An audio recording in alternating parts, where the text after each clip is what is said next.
Hello बच्चों, कैसे हैं आप? क्या हालचाल आपके? देखो आज का जो हमारा एस है मेरे बच्चे, बहुत प्यारा, बहुत इंटरेस्टिंग। एस 19 लिखो यहाँ पे, लीज अकाउंटिंग। लीज अकाउंटिंग, इससे प्यारा और इससे अच्छा एस कोई हो ही नहीं सकता। बिलीव करो, बहुत सारी परेशानियां आज हमारी दूर होने वाली हैं। मैंने एक मूवी देखा था बच्चे, आपने भी देखा होगा, बाहुबली 1, बाहुबली 2। याद कीजिए, अगर आपने देखा तो बहुत अच्छी बात है, नहीं देखा तो मैं थोड़ा सा शॉर्ट में उसकी कहानी बता दूं। बाहुबली के अंदर में हीरो की जो माँ होती है ना, वो माँ 25-30 साल तक वेट करती है कि मेरा बेटा जन्म जो लिया है और कहीं गुम हो गया है, वो लौट के आएगा और लौट के आकर उस गुंडों को जिसने उसको कैद किया उसको मारेगा और मुझे छुड़ा कर लेके चला जाएगा। मेरे बच्चे, उस औरत ने 25 से 30 साल बर्बाद किए और हमने भी उस कहानी को जानने के लिए कि वो कैसे मरा कैसे नहीं मरा, हमने मेरे बच्चे मूवी में कम से कम 6 घंटे बर्बाद किए। 3 घंटे पार्ट 1 में, 3 घंटे पार्ट 2 में। टेंशन हो गया था, कटप्पा ने क्यों मारा, क्या क्या पता नहीं क्या क्या। आपने भी सुना होगा, मुझे पता है इसके बारे में। मैं कह रहा हूं कि अगर उसकी मां को अपने दुश्मन को मारना ही था, उस गुंडे को मारना ही था, तो इतना क्यों करना था? क्यों 25-30 साल उसने वेट किया? मेरे बच्चे, सिर्फ एक काम उसको करना था, सिर्फ एक काम। उस गुंडे के कान में जाकर उसको बोल देना था लीज अकाउंटिंग। इतना भी छोड़ो, सिर्फ बोल देती एस 19, वो वहीं पे मर जाता बच्चे, कसम से बोल रहा, वहीं पे मर जाता। इतनी बड़ी मूवी नहीं बनानी पड़ती, इतने सारे पैसे बर्बाद नहीं करने पड़ते, हमारे पैसे खराब ना होते। सिर्फ कह देते लीज अकाउंटिंग या एस 19, वो गुंडा मर जाता, कहानी बनाने की रिक्वायरमेंट नहीं होती। पता मैं ये बात क्यों कह रहा हूं? ऐसा लोगों का मानना है एस 19 को लेकर कि यार ये तो समझ में नहीं आएगा, पता नहीं एस क्या है, पता नहीं कैसी कैसी बातें इसके अंदर होती है, कौन कौन से शब्द आते हैं, क्या। कुछ नहीं है मेरे बच्चे, कुछ नहीं है। बिलीव करो, आज मैं अपनी घड़ी देख रहा हूं, आप भी अपनी घड़ी देखो और आप बस अपनी घड़ी का मतलब अपने समय का 2 घंटा मुझे दो, सिर्फ 2 घंटे। अगर इस 2 घंटे में एस 19 पे मैं आपकी कमांड नहीं कर दिया और दुनिया का कोई भी क्वेश्चन, उसके बाद कोई भी क्वेश्चन किसी भी लेवल का आ जाए, अगर आप सॉल्व ना कर पाए तो आप मुझे फोन कर देना, मैं आऊंगा और आपके मुंह पे इस तरीके से पैसे फेंक के चला जाऊंगा बच्चे। जितने पैसे बोलोगे उतने, बस 2 घंटे का समय मुझे दो आप, 2 घंटे का समय। सर कहना क्या चाहते हो? देखो, मैं इस चैप्टर में एंट्री कर रहा हूं बस, और कुछ नहीं। आज मैं 1 मिनट भी आपका बर्बाद नहीं करूंगा, क्योंकि आपने सिर्फ मुझे 2 घंटे दिए हैं और आपने भी कमिटमेंट किया है। इन 2 घंटे में आपके दिमाग में कोई इफ और नहीं आएगा। कमिटमेंट का मतलब होता है कि जो बातें मैं बोलूंगा, जितना बोलूंगा उतना ही सोचना है, उतने ही में ही आपको चलना है। इफ और दिमाग में नहीं आएगा। जब हमारा एस 19 प्रॉपर तरीके से एंड होगा मेरे बच्चे, गारंटी देता हूं आपके दिमाग के सारे इफ और खत्म हो जाएंगे। थोड़ा सब्र करना जरूर, अभी कुछ इफ और मत आने देना। बस मेरी बात सुनो।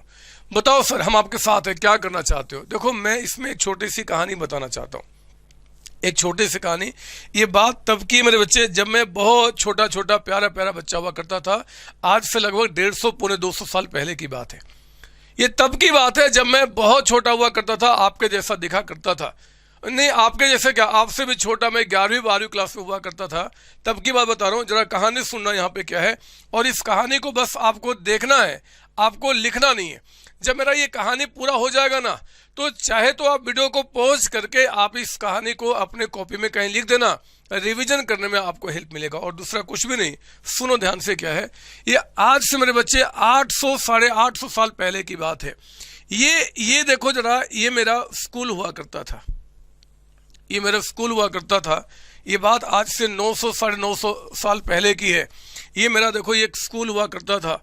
मुझे याद है आज भी वो स्कूल कैसा दिखता था, बिल्कुल ऐसा दिखता था बच्चे, बिल्कुल ऐसा। और ये स्कूल के मेरे जरा देखो, ये माननीय मतलब रिस्पेक्टेड हमारे प्रिंसिपल हुआ करते थे। हमारे प्रिंसिपल ये बहुत मुझे पीटते थे, पता नहीं क्यों। मैंने तो एक बहुत बड़ी उपाधि अपने साथ जोड़ी है बच्चे। जिस भी स्कूल में गया बचपन से लेके आज तक, उसमें पिटाई खाई है। टीचर से पिटाई नहीं खाया, लेकिन प्रिंसिपल से जरूर खाया। मैंने ये रिकॉर्ड बनाया बच्चे, सच बोल रहा हूँ, मैं झूठ नहीं बोलता। तो वही मेरे स्कूल के, जब मैं बिल्कुल प्राइमरी स्कूल में छोटा छोटा बच्चा था, तब के ही हमारे सर थे।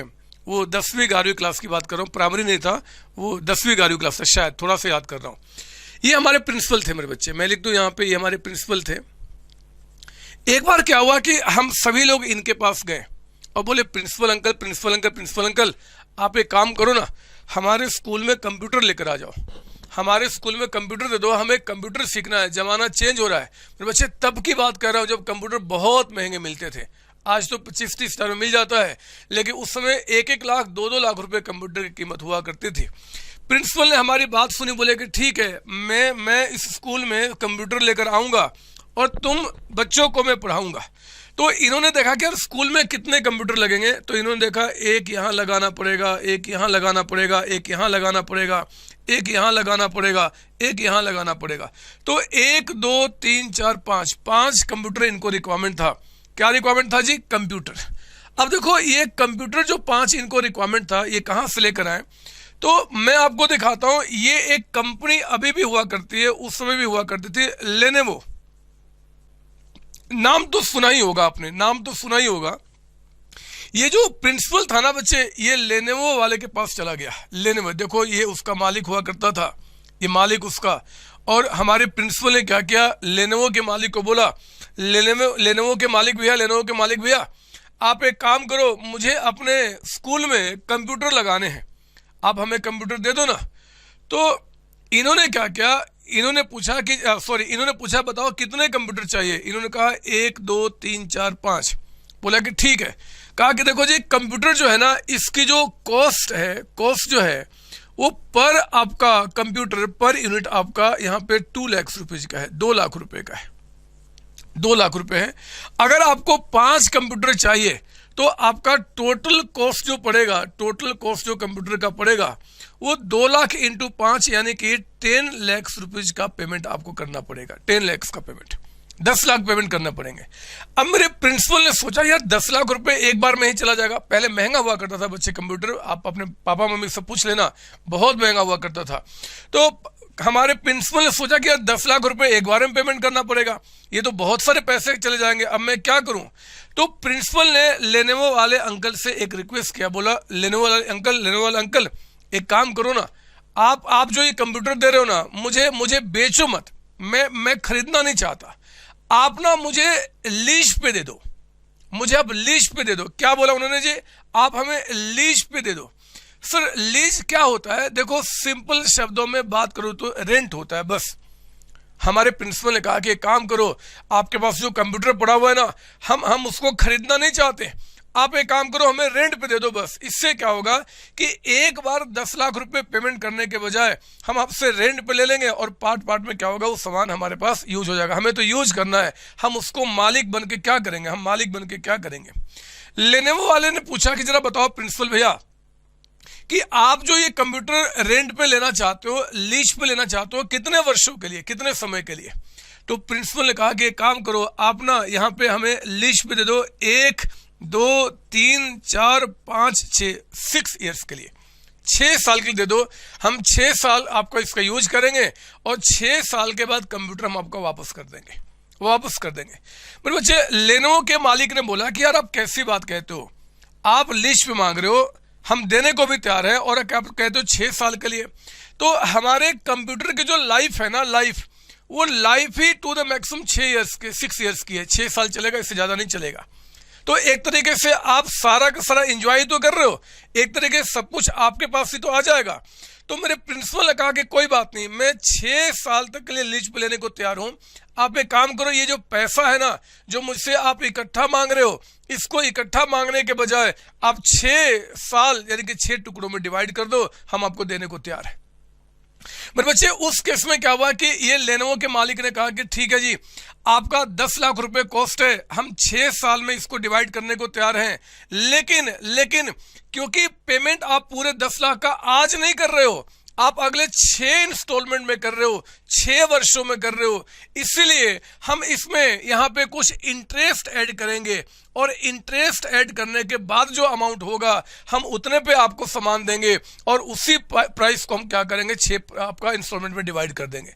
मेरे प्रिंसिपल ने कहा कि ठीक है कोई बात नहीं, आप एक काम करो, जो 10 लाख रुपए का अमाउंट है प्लस जो आपका इंटरेस्ट है ऐड कर लो, जितना इंटरेस्ट ऐड करना है, लेकिन पेमेंट आप हमसे एक बार में ना लो, पेमेंट हमसे एक बार में ना लो। और हाँ, मुझे इस कंप्यूटर की ओनरशिप भी नहीं चाहिए, मैं कंप्यूटर का मालिक नहीं बनना चाहता, मालिक आप ही रहो, मुझे मालिक नहीं बनना, बस मुझे काम करो, मेरे बच्चों को पढ़ाना है और उन बच्चों को पढ़ाने के लिए आप ये कंप्यूटर मुझे दे दो, इंटरेस्ट ऐड करना कर लो, कोई बात नहीं, हमें 6 पार्ट में पेमेंट कर दूंगा, यहाँ पे 6 पार्ट में कर दूंगा।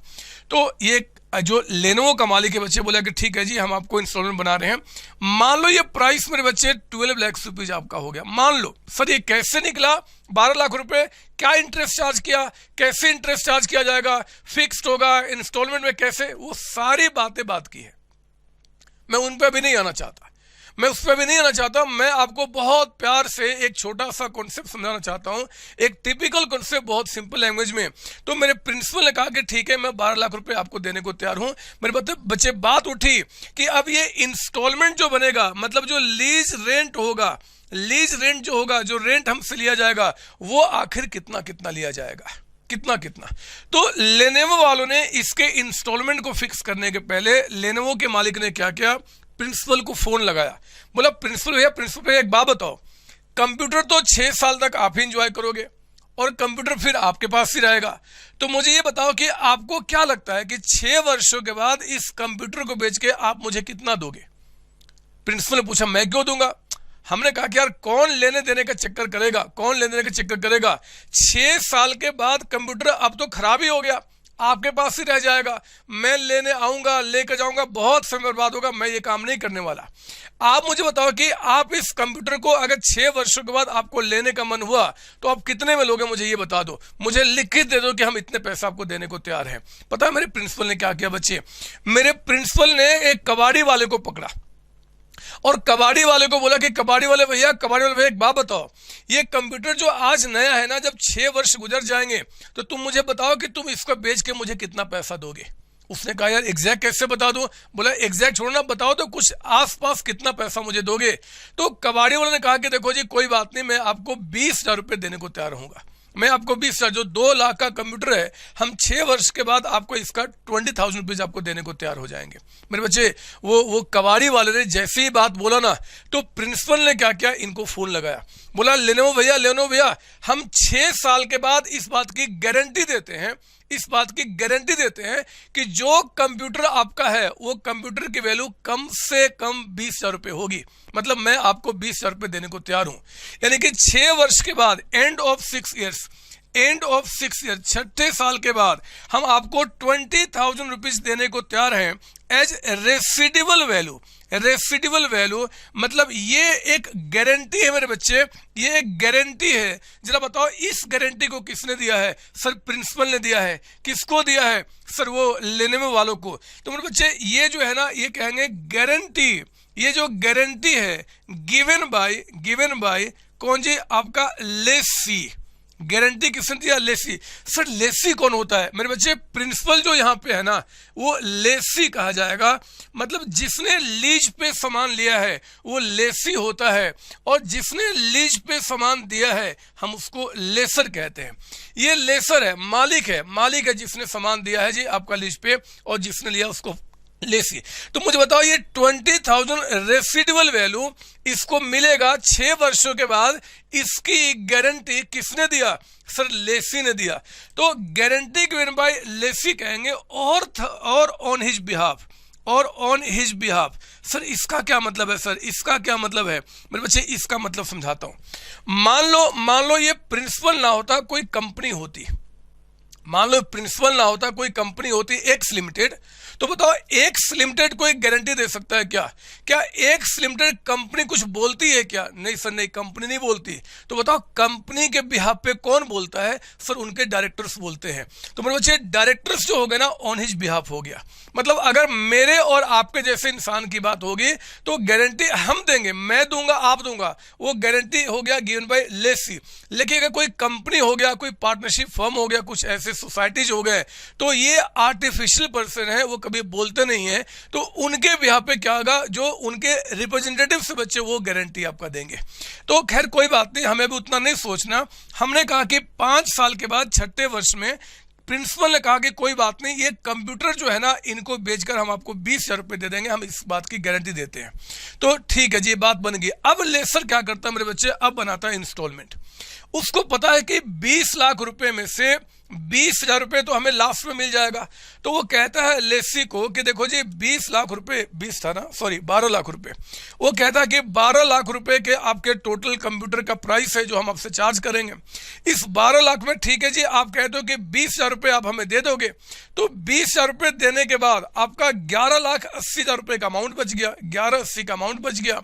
ये 11,80 का अमाउंट मान लो हम आपसे 6 टुकड़े में लेंगे मेरे बच्चे, 1,96,667 का बन गया आपका इंस्टॉलमेंट। हमने क्या बोला जी, 1,96,667 का बन गया यहाँ पे लीज रेंट।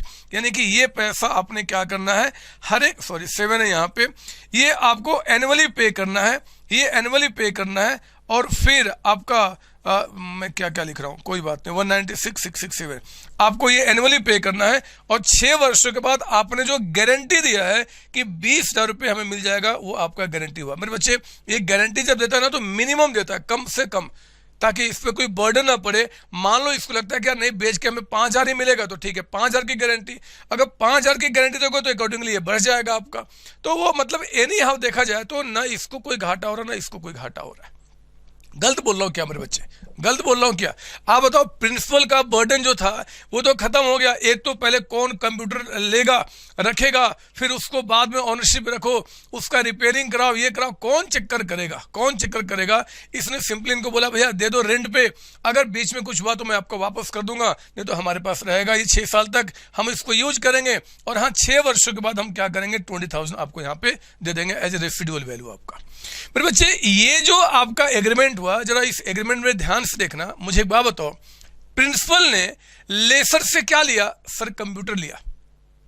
आप मुझे बताओ, ये जो इंसान है क्या कंप्यूटर का 1 वर्ष 2 वर्ष यूज कर रहा है या लगभग पूरा लाइफ यूज कर रहा है? सर पूरा लाइफ लगभग यूज कर रहा है सर, लगभग पूरा लाइफ। देखो ना 6 साल, उसके बाद कुछ बचेगा, पता नहीं क्या बचेगा, उसकी वैल्यू कुछ हो भी कि नहीं होगी, कौन जानता। लेकिन सर पूरे साल इसने यूज किया, सर पूरे साल यूज किया। ठीक है, देखो जरा बताओ कि जो प्राइस डिसाइड हो गया है 12 लाख रुपए, मान लो कल को कंप्यूटर की प्राइस मार्केट में बढ़ जाती है या फिर कम हो जाती है, मान लो एक बात कहता हूं कि प्राइस बढ़ गई या कम हो गई, तो क्या ये इंस्टॉलमेंट कम ज्यादा होंगे क्या? नहीं सर, नहीं, कम ज्यादा नहीं होंगे।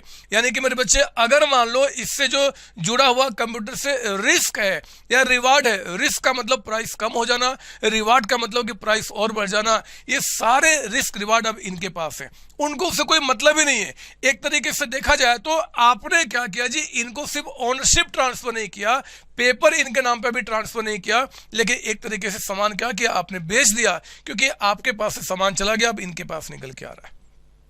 बात समझ वाली मैं क्या बोल रहा हूं? सर हाँ, सर हाँ। तो मैंने एक बात बताना है मेरे बच्चे, ये जो एग्रीमेंट हुआ ना इस प्रिंसिपल के बीच में और इस लेसर के बीच में, मतलब इस लेसी और लेसर के बीच में, ये आपका फाइनेंस लीज होता है, फाइनेंस लीज। अच्छा सर, लीज में भी कुछ और भी टाइप होते हैं क्या? हाँ बच्चे, लीज के अंदर भी 2 टाइप आपके होते हैं, एक फाइनेंस और एक होता है ऑपरेटिंग लीज आपका। एक फाइनेंस, एक ऑपरेटिंग होता है। मैंने अभी फाइनेंस लीज के बारे में बताया, जिस लीज में लगभग मुझे क्या दिख रहा है कि एसेट्स का जो रिस्क रिवार्ड है वो लेसी के पास चला गया। लेसी क्या करेगा, जो भी आपकी कॉस्ट है वो पूरा का पूरा पैसा पे करेगा। हाँ, ऑब्वियस बात है, क्योंकि पेमेंट पार्ट पार्ट में कर रहे हैं तो कुछ आपको फाइनेंस चार्ज भी पे करना पड़ेगा। ये जो इंटरेस्ट पे किया मेरे बच्चे, हम इसको अगर नाम दे दें कि एक तरीके से फाइनेंस चार्ज, जो पैसे आपने पार्ट पार्ट में पेमेंट करने की बात की है, तो ये फाइनेंस चार्ज एक तरीके से आपको पे करना पड़ा। ये प्राइस कैसे डिसाइड होता है जी कि कितना अमाउंट होगा, तो ये बहुत कुछ इंटरेस्ट पे डिपेंड करेगा कि क्या इंटरेस्ट रेट वो चार्ज कर रहा, क्या फाइनेंस चार्ज कर रहा बच्चे। और इंस्टॉलमेंट जो होगा वो इसके ऊपर में, प्लस आपका जो आपने गारंटी दिया है कि रेसिडुअल वैल्यू क्या होगा eight the end of life, यानी कि 6 ईयर्स, उसके ऊपर डिपेंड करता है आपका। बात समझ में आ गई? सर हाँ, सर हाँ। सर मत पढ़ाओ सर, इसको मत पढ़ाओ सर, इसी की कुछ कहानी बताओ ना। आओ मैं बताता हूं, छोड़ो AS19 की बातें, मैं कुछ और कहानी सुनाता हूं, कुछ और कहानी। एक बात बताओ, ये जो लेनेवो का जो मालिक है लेसर, इसने इनसे पूछा कि जरा बताओ, ये आपका 6 वर्षों के बाद आपका जो कंप्यूटर है वो बेचकर मुझे आप कम से कम मतलब कितना पैसा देने की गारंटी देते हो? तो मेरे बच्चे इन्होंने गारंटी कितने का दिया था? 20,000 रुपए का, 20,000 रुपए का।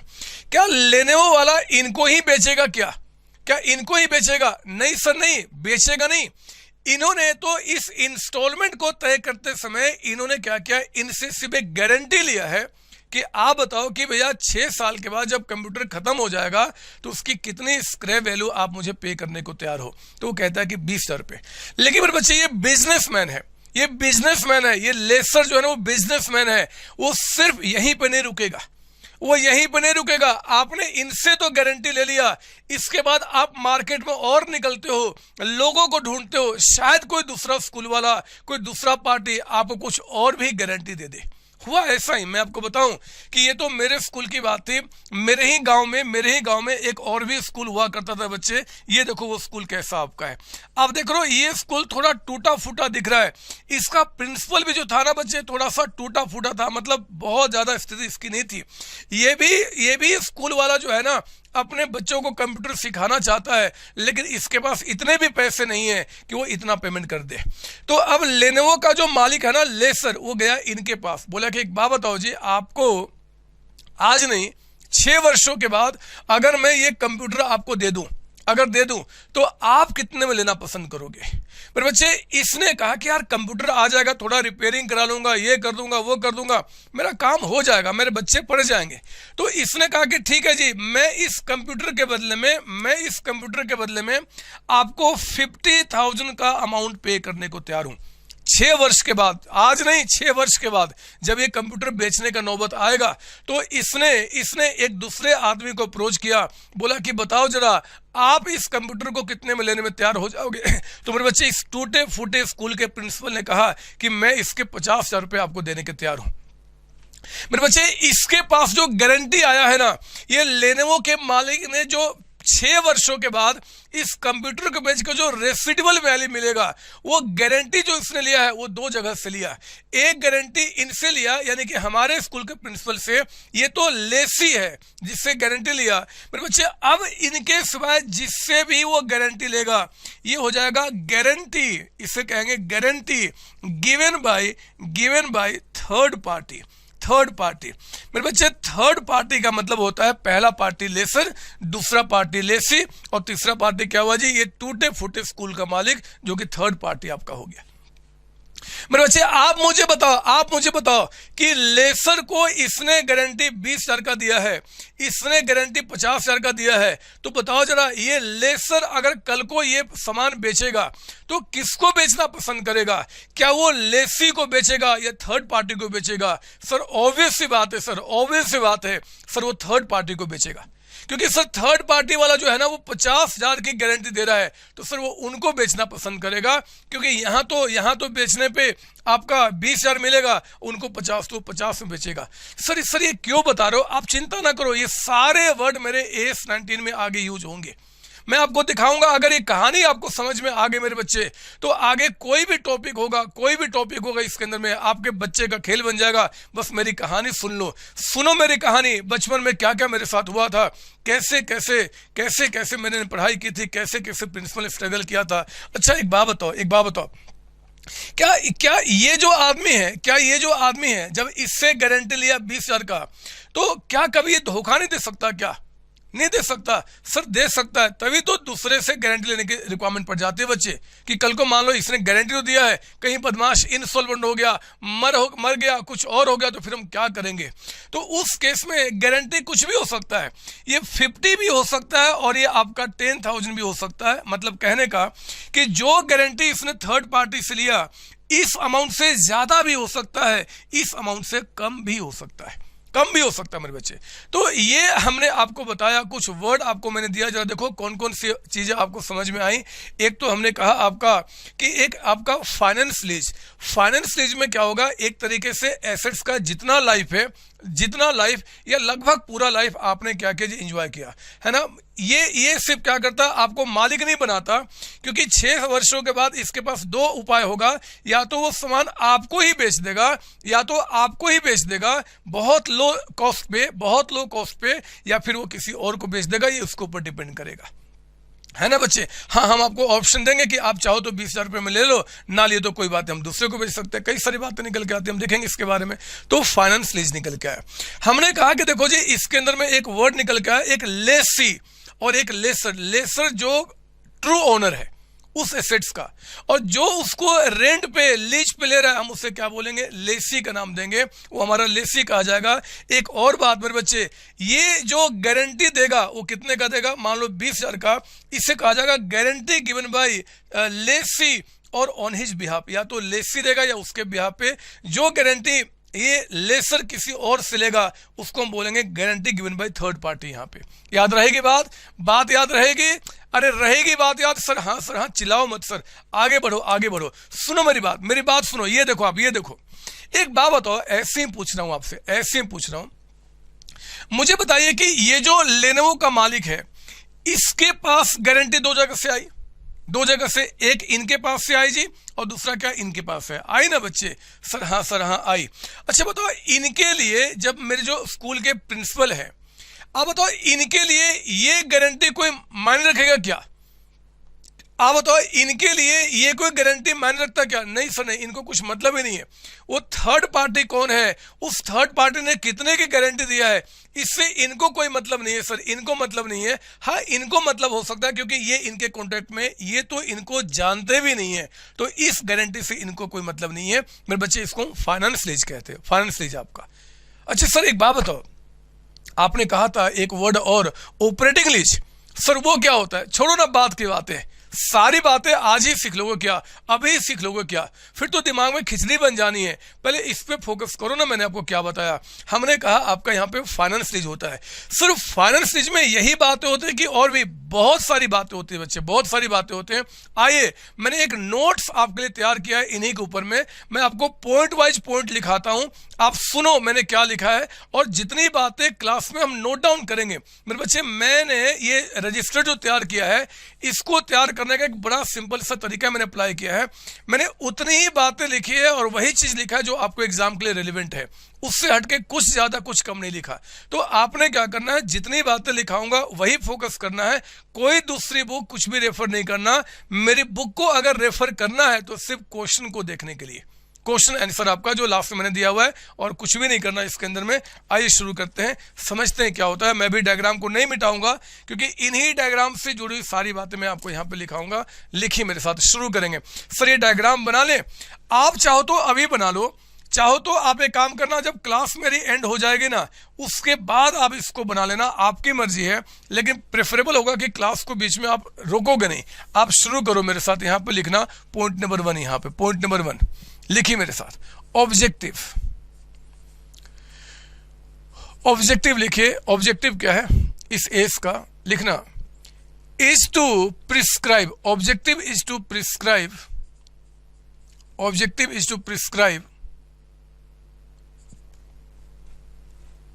prescribe for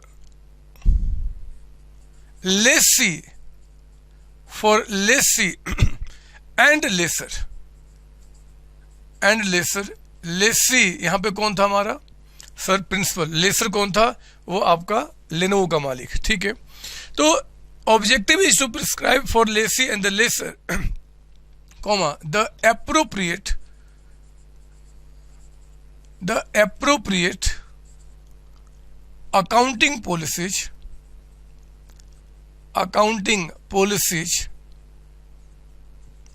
appropriate accounting policies and disclosure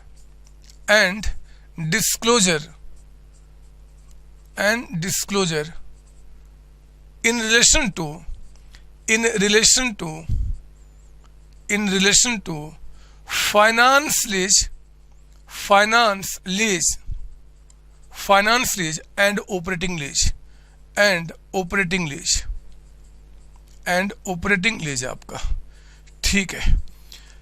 मैं वही बातें समझा रहा था, जरा आगे लिखेंगे पॉइंट नंबर 2 के अंदर में। यहाँ पे पॉइंट नंबर 2 कि आखिर मीनिंग क्या होता है, मीनिंग क्या होता है ऑफ लीज। पहले लीज का मतलब बता दो, फिर तो हम आएंगे फाइनेंस क्या होता है। तो लिखना यहाँ पे लीज इज एन एग्रीमेंट, कई बार एग्जाम में क्वेश्चन आ चुका है लीज पे नोट्स लिखने का। तो is an agreement whereby whereby कहता है कि the lessor, whereby the lessor, जो लेसर है, whereby the lessor, lessor का मतलब क्या होता है जी ब्रैकेट में, legal owner of the asset. आप बताओ हमारे एग्जाम्पल में लीगल ओनर कौन था सर, यहाँ पे लेसर था सर, लेसर था। तो lease is an agreement whereby the lessor, जो लीगल एग्रीमेंट है, कन्वेज देता है to the lessee, to the lessee आगे ब्रैकेट में अनदर पार्टी। जरा बताओ सेकेंड पार्टी यहाँ पे कौन था सर, मेरे स्कूल का प्रिंसिपल था, आपके नहीं, मेरे स्कूल का, हाँ सर आप ही के स्कूल का। कहता है कि इन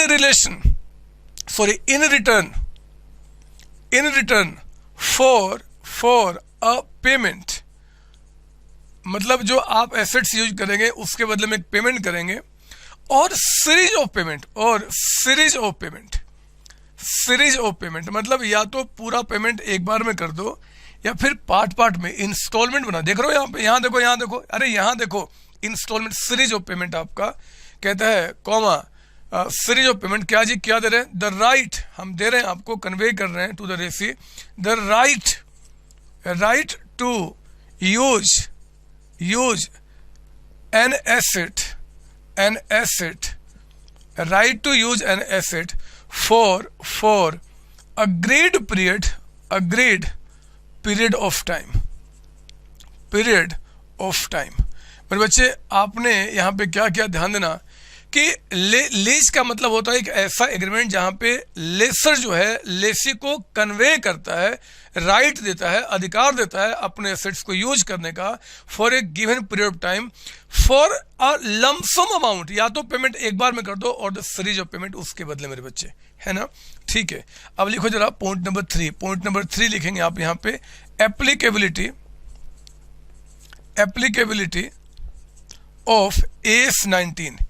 AS19 कहाँ अप्लाई होगा, तो कहते हैं कि it applies to all lease, जितने भी लीज होते हैं मेरे बच्चे सब पे अप्लाई होगा, ऑल लीज एग्रीमेंट्स जितने भी होंगे सब पे अप्लाई होंगे।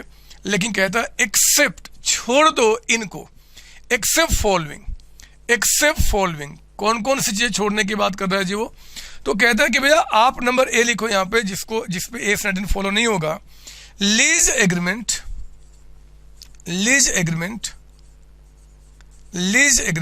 टू एक्सप्लोर या टू यूज नेचुरल रिसोर्सेज। अगर नेचुरल रिसोर्सेज यूज करने का आपने कोई लीज एग्रीमेंट साइन किया है मेरे बच्चे, उस पे AS19 काम नहीं करेगा।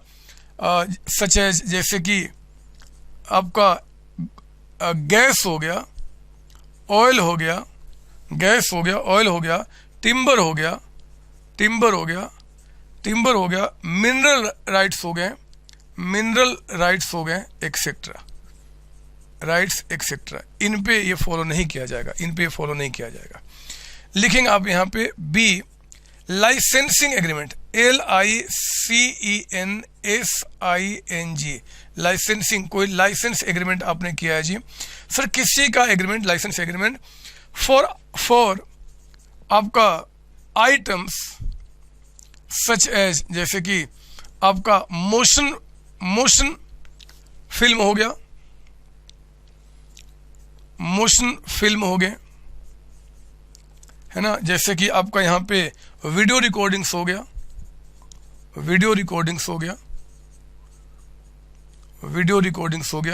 जैसे कि आपका यहाँ पे प्ले हो गया, आपका पेटेंट्स हो गया, कॉपीराइट्स हो गया।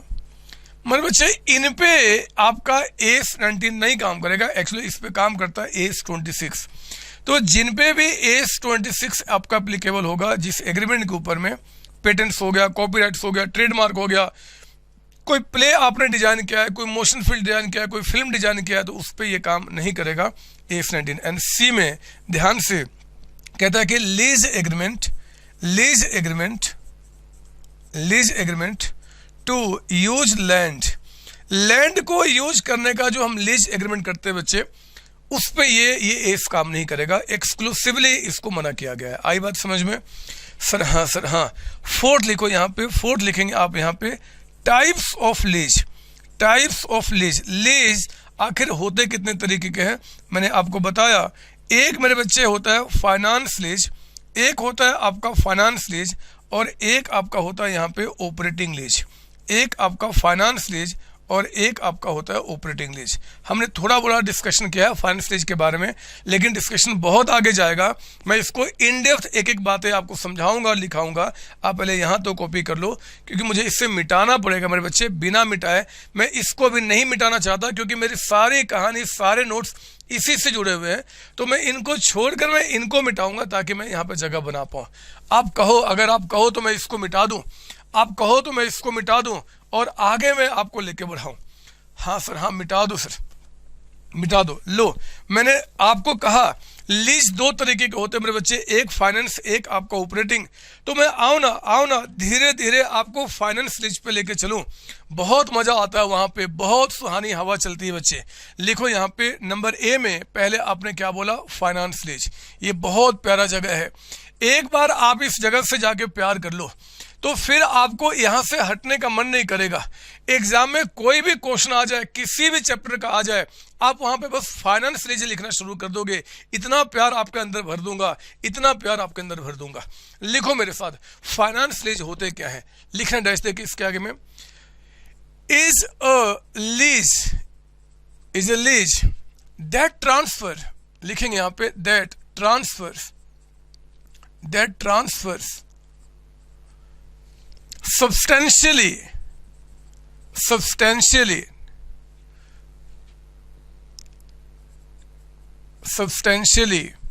कहता है कि all the risk and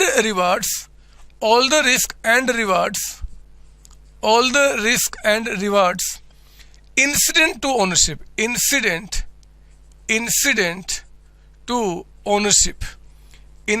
to ownership, लिखिए यहाँ पे incident to ownership of an asset. सुना मेरी बात? लिखेंगे यहाँ पे कि आपका यहाँ पे कहता है ओनरशिप टाइटल, जो ओनरशिप का टाइटल है, ध्यान से देखना एक एक वर्ड को। ओनरशिप जो टाइटल होगा, टाइटल मे और मे नॉट ट्रांसफर। देखो एक एक वर्ड जो है ना मेरे बच्चे, एक एक हीरे के बराबर है। मैं इसका मतलब समझाता हूं। मे और मे नॉट ट्रांसफर्ड कर दो। अब यहां पे सुनो ध्यान से, सुनो मेरी बात सुनो मेरी बात, मैं क्या बोल रहा हूं ये देखो। कहता है कि is a lease that transfer substantially all the risk and reward. मेरे बच्चे, इस कंप्यूटर से जुड़ा हुआ जो भी रिस्क है, कल को प्राइस कम हो गया तो आपकी जिम्मेदारी होगी, कल को प्राइस बढ़ गया तो भी फायदा आपको मिलेगा। तो जितने भी रिस्क रिवार्ड है, इंसिडेंट जो जुड़े हुए हैं इस एसेट्स की ओनरशिप से, अब वो फायदा घाटा मेरा नहीं, वो आपका हो जाएगा। हाँ, ओनरशिप जो है मैं आपको दे भी सकता हूं, नहीं भी दे सकता हूं। ओनरशिप टाइटल जो है वो ट्रांसफर हो भी सकता है, मे ट्रांसफर और मे नो ट्रांसफर। ओनरशिप ट्रांसफर करना यहाँ पे लीज पे कोई इंपैक्ट नहीं डालेगा। डिपेंड करता है मेरे बच्चे कि उससे जुड़ा हुआ जो रिस्क रिवार्ड है वो आपको ट्रांसफर किया गया कि नहीं किया गया। आई बात समझ में? सर हाँ, आगे बढ़ो ना सर, आगे बढ़ो ना। लिखो यहाँ पे, इसके बाद आपका फाइनेंस लीज के बारे में लिखना इंडिकेटर। इसी के अंदर लिखेंगे आप यहाँ पे इंडिकेटर। क्या क्या हमें इंडिकेट करेगा जी? इंडिकेटर ऑफ फाइनेंस लीज, मतलब कौन सी ऐसी चीजें हमें उस एग्रीमेंट में दिख जाए जिस चीज को दिखने के बाद हमें लगता है कि हाँ जी ये फाइनेंस लीज ही है। कैसे पता चलेगा? तो लिखो इसको समझने के लिए पॉइंट नंबर 1 आपका, पॉइंट नंबर, मेरे बच्चे इंडिकेटर्स हैं, मतलब इनमें से कोई भी एक आपको दिख जाए तो आपका दिमाग कहे कि हाँ ये फाइनेंस लीज का ही एग्रीमेंट है, ये ऑपरेटिंग का नहीं है। सर सुनो ना सर, आप जरा बता दो ना सर ऑपरेटिंग क्या होता है। नहीं बताऊंगा बच्चे, मैं चाहूं तो भी नहीं बता सकता, क्योंकि अभी मुझे ये मेरी आत्मा अलाव ही नहीं करती। वो कहते हैं इन बच्चों को जरा समझा दो पहले फाइनेंस क्या होता है। अगर वो इंडिकेशन इनका मैच करना शुरू हो जाएगा, वो अपने आप समझ में आ जाएगा उनको कि आपका ऑपरेटिंग लीज क्या होता है। एंड ऑपरेटिंग लीज को समझाना 30 सेकंड का काम है। 30 सेकंड। मैं चाहता ही नहीं कि वो सिंपल बातें मैं आपको समझाऊं, पहले वो बातें बताऊं जो आज से 2000-2500 साल पहले जब मैं छोटा बच्चा हुआ करता था और उस समय कोई पूछता था, लोग मर जाते थे, लोग पता नहीं कैसी कैसी कहानियां बनाते इसके बारे में। पहले वो समझाऊं बच्चे, पहले वो समझाऊं। आओ जरा इंडिकेटर बताना चाहता हूं फाइनेंस लीज का। लिखिए मेरे साथ यहां पे नंबर 1 पहला कहता है कि द लीज कहता है कि transfer ownership of the asset, ownership of the asset to the lessee by the end of lease term। मेरे बच्चे ध्यान से सुनना। कहता है कि अगर आपको ऐसा दिखे कोई किसी एग्रीमेंट के अंदर में जिसमें ये साफ साफ शब्दों में लिखा हुआ है कि लीज एग्रीमेंट खत्म होने के बाद ये ऑटोमेटिकली आपके नाम पे ट्रांसफर हो जाएगा प्रॉपर्टी। मेरे बच्चे इसको बोलते हैं हम फाइनेंस लीज। पता है हमारे देश में जो गवर्नमेंट है ना, और मैं अपने दिल्ली की बात बताऊं आपको, दिल्ली में there is DDA, Delhi Development Authority. ये क्या करते हैं, अपने फ्लैट्स बना के बेचते हैं। अब तो ये फ्री होल्ड होना शुरू हो गया। मैं बात बहुत पहले कहता हूँ, आज से 10-12 साल पहले ये अपने जो घर होते थे ना बच्चे, वो लीज पे बेचा करते थे, फाइनेंस लीज पे, कि भैया आप एक काम करो, लीज पे ले लो, 99 साल 100 साल जितने लाइफ ऑफ प्रॉपर्टी आप इंजॉय करो, लेकिन उतने वर्षों के बाद हम क्या करेंगे, हम ये प्रॉपर्टी आपके नाम पे ट्रांसफर कर देंगे। उतने वर्ष के बाद, अभी नहीं। सर इससे उनको क्या फायदा होता है? गवर्नमेंट को फायदा होता है बच्चे, क्योंकि उन्होंने लीज पे आज आपको दिया है, ओनरशिप ट्रांसफर नहीं किया है। तो कभी उस जगह को अगर उनको यूज करना किसी और काम के लिए, तो आपसे जो पैसा लिया गया है ना, उस पैसे का आपको वापस करके वो जगह वो यूज कर सकते हैं, क्योंकि ओनरशिप अभी ट्रांसफर नहीं हुआ है। अगर उस जगह की उनको रिक्वायरमेंट नहीं है, अगर रिक्वायरमेंट नहीं है तो कोई बात नहीं, फिर क्या कुछ भी कर लें। आपको दिल्ली की कहानी बताऊं, दिल्ली में एक एम्स है मेरे बच्चे, यहाँ पे हॉस्पिटल है। पहले वहां पे ना बहुत सारे DDA के फ्लैट्स हुआ करते थे, लोग वहां रहा करते थे। उसके बगल में जो फ्लाईओवर बना वहां पे, अब गवर्नमेंट ने क्या किया, उनको फ्लाईओवर बनाना था, उन्होंने सारे घर तोड़ दिए। कोई केस भी नहीं कर सकता, क्योंकि उस जगह का लीगल ओनरशिप अभी DDA के पास है, यानी कि गवर्नमेंट के पास है। हाँ, उन फ्लैट वालों का कंपनसेशन वापस किया गया और जगह को हमने क्या क्या ले लिया। तो ये फायदा मिलता है गवर्नमेंट को फाइनेंस लीज का, कि हम आपको ये कब ट्रांसफर करेंगे जी, लीज टर्म एंड हो जाने के बाद। लिखेंगे B। अगर ये ना दिखे तो शायद कुछ ये दिख जाए। क्या जी? कहता है कि Lesi has the option to purchase the asset, to purchase the asset at a price which is expected to be much lower than its fair value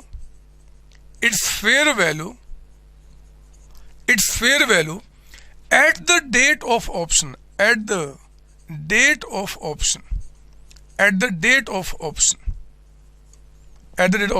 लिखेंगे at the date of option became exercisable,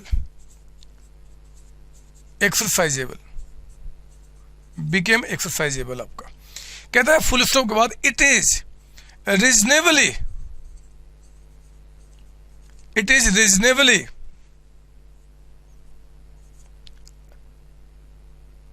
certain that option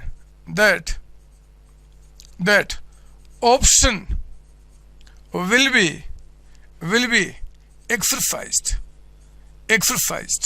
sir इसका क्या मतलब निकल गया मेरे बच्चे? बहुत हद तक ये यही है जो हमने पहला पॉइंट लिखा।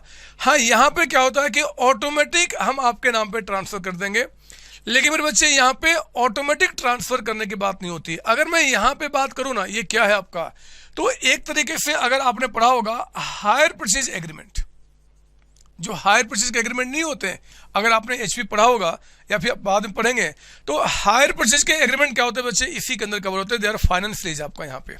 दूसरा क्या हुआ जी, हमने यहाँ पे क्या बोला कि देखो जी आपका, हम आज आपको नहीं देते ओनरशिप, लेकिन जब लीज टर्म खत्म होगा हम एक ऑप्शन आपको देंगे, एक ऑप्शन आपको देंगे कि भैया आप चाहो तो उस सामान को आप हमसे परचेज कर लो, लेकिन वो प्राइस जो होगा ना रिलेटिवली बहुत बहुत बहुत लोअर होता है।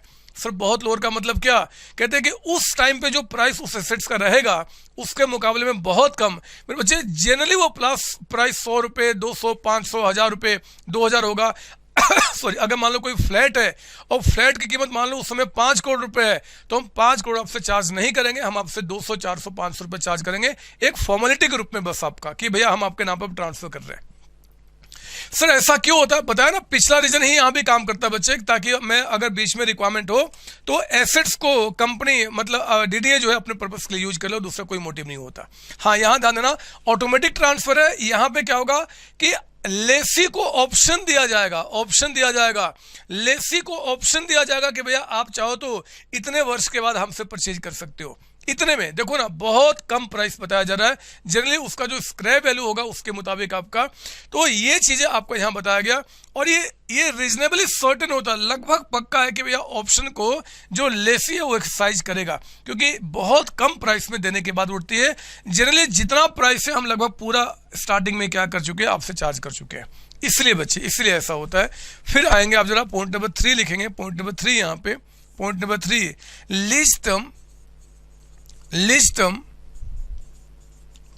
is for the major part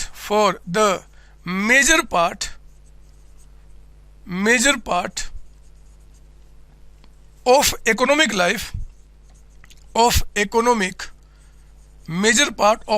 life of the asset। मेरे बच्चे आपके एसेट का जो मेजर, देखो ना, लगभग पूरा लाइफ आपने एंजॉय किया, तो ये कहता है कि आपका मेजर पार्ट आपका है जी, आपने यूज कर लिया। लीज टर्म जो है is for the major part of economic life of the assets. आपका फोर्थ लिखेंगे आप यहाँ पे, फोर्थ लिखेंगे, फोर्थ। अच्छा, ये कब होगा, अगर ट्रांसफर किया तो पूरा लाइफ आपने एंजॉय किया। ये तब होगा बच्चे if title is not transfer, अगर हम टाइटल मतलब ownership title is not transfer, अगर हम ट्रांसफर नहीं कर रहे हैं तो भी आपने मैक्सिमम पीरियड उसका यूज कर लिया अपने पास आपका। फोर्थ लिखेंगे आप यहाँ पे, फोर्थ कहता है कि एट द इंसेप्शन का मतलब होता है starting, commencement of lease. Lease को आपका इंसेप्ट यानी कि स्टार्ट करने के टाइम कहता है कि present value of minimum lease payment,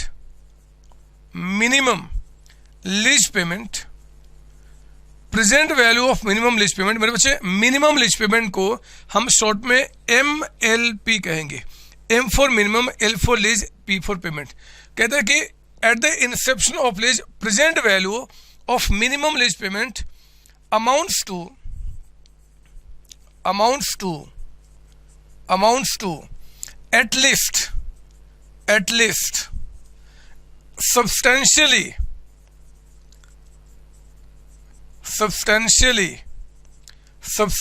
all the fair value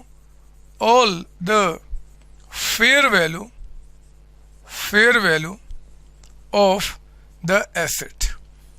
आपके एसेट का जो फेयर वैल्यू है वो लगभग सरसरी। इससे क्या मतलब है मेरे बच्चे, ध्यान सुनना, मैं क्या पढ़ रहा हूँ, ये बात अभी पूरा समझ में नहीं आएगा क्योंकि इसी में पूरी क्लास आगे चलनी है। Eight the inception of lease, lease के स्टार्ट करने के टाइम पे जो लीज पेमेंट आप कर रहे हो, ये देखो सारे लीज पेमेंट आपके हैं, 1 2 3 4 5 6 और लास्ट में इतना। ये जो लीज पेमेंट हो रहा है इनका जो प्रेजेंट वैल्यू है, मतलब ये जो आपका है इनकी आज की वैल्यू। मेरे बच्चे ये देखो ये अमाउंट कैसे बना था, तो आपके जो कॉस्ट था ना उसमें इंटरेस्ट को ऐड करके। जरा बताओ, अगर ये सारे पेमेंट आज कर देते स्टार्टिंग में ही, अगर ये सारे पेमेंट में स्टार्टिंग में ही कर देता तो जरा बताओ प्रिंसिपल से 12 लाख रुपए का अमाउंट चार्ज होता कि 10 लाख रुपए का चार्ज होता? बोलो ना, बोलो ना। अगर ये लेनोवो का मालिक इनसे स्टार्टिंग में ही सारा पेमेंट ले लेता तो 12 लाख रुपए यानी कि इन सबको जो ऐड करके अमाउंट आ रहा है वो लेता, या सिर्फ 10 लाख रुपए लेता? सर फिर 10 लाख लेता सर, फिर इंटरेस्ट नहीं लेता। मेरे बच्चे वही कह रहा है आपका कि जो मिनिमम लीज पेमेंट है, जो पेमेंट आपका हो रहा है लीज पेमेंट का जी, इसका प्रेजेंट वैल्यू का मतलब सिंपली इतना समझना फिलहाल कि इंटरेस्ट को छोड़कर जो अमाउंट आ रहा है, वो आपके एसेट्स का जो फेयर वैल्यू होगा ना बच्चे, जरा बताओ आज एसेट्स की फेयर वैल्यू कितनी है? 10 लाख रुपए, हम वो उसी के बराबर होगा। सुना मेरी बात सुनो। अभी ये बात पूरी समझ में नहीं आएगी, थोड़ा सब्र करना, लेकिन थोड़ा सा तो दिमाग में बैठाऊंगा। ये कह रहा है इस पॉइंट के अंदर में कि भैया जो आपके कंप्यूटर का कैश प्राइस है वो कितना होगा? तो कहते हैं कि जितने पेमेंट आप कर रहे हो इन सारे पेमेंट का आज का वैल्यू, देखो ना, इन सारे पेमेंट में आज के वैल्यू में क्या सिर्फ इंटरेस्ट का फर्क है? अगर मैं इंटरेस्ट को हटा दूं तो आज की वैल्यू निकल के आ जाएगा, और यही इसका फेयर वैल्यू है। फेयर वैल्यू का मतलब कि आज का मार्केट प्राइस है ना बच्चे। अरे लेनोवो वाला अगर कंप्यूटर आज आपको बेचेगा कैश पे तो कितने बेचेगा? 10 लाख में, यही उसकी फेयर वैल्यू है। वही तो कह रहा है कि जितना भी लीज पेमेंट कर रहे हो उसकी आज की वैल्यू जो है उस एसेट्स के फेयर वैल्यू यानी कि 10 लाख रुपए के बराबर है, ऐसा ये कहना चाहते हैं। आगे बढ़ना, मैं आपको सारी बातें क्लियरिफाई करूंगा, थोड़ा सा सब्र करो। मैंने कहा है कि अभी आप दिमाग में इफ और नहीं लाने दोगे। आगे बढ़ना, लीज कहता है लीज्ड एसेट, लीज मतलब लीज पे दिया हुआ जो एसेट आपका है वो कहता है इज ऑफ स्पेशलाइज्ड नेचर आपका मतलब क्या जी? आगे लिखो फुल स्टॉप के बाद it means no other person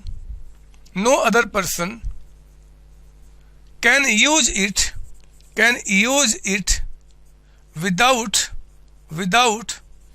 major modification।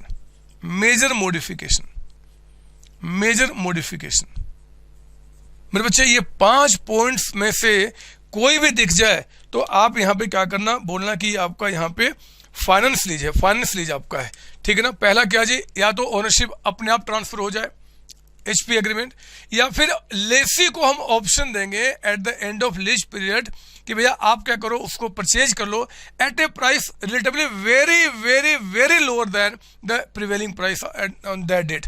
फिर कहता आपका, और ये लगभग सर्टेन है, रीजनेबली कंफर्म 100% नहीं, लेकिन ये पक्का है कि वो जो लेसी है, क्योंकि जरा बताओ इसको क्या घाटा, अगर 20,000 रुपये इसको मिल ही जाएंगे तो 20,000 रुपये आपको दे देगा या उसको अपने पास रख लेगा, क्या जाता है उसको, तो वो आपका यहाँ पे एक्साइज करेगा।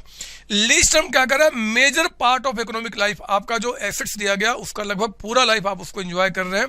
चौथा कहता है कि इसका मतलब क्या, अभी मैंने बता दिया, मतलब जो अमाउंट लेसी से चार्ज किया जा रहा है वो अमाउंट लगभग आपका एसेट्स का फेयर वैल्यू, मतलब जितना प्राइस पे आप बेचते आज उतना पैसा आपने से चार्ज कर लिया। हाँ, क्योंकि पेमेंट पार्ट में कर रहा हूं तो मैं आपसे इंटरेस्ट भी चार्ज कर रहा हूं।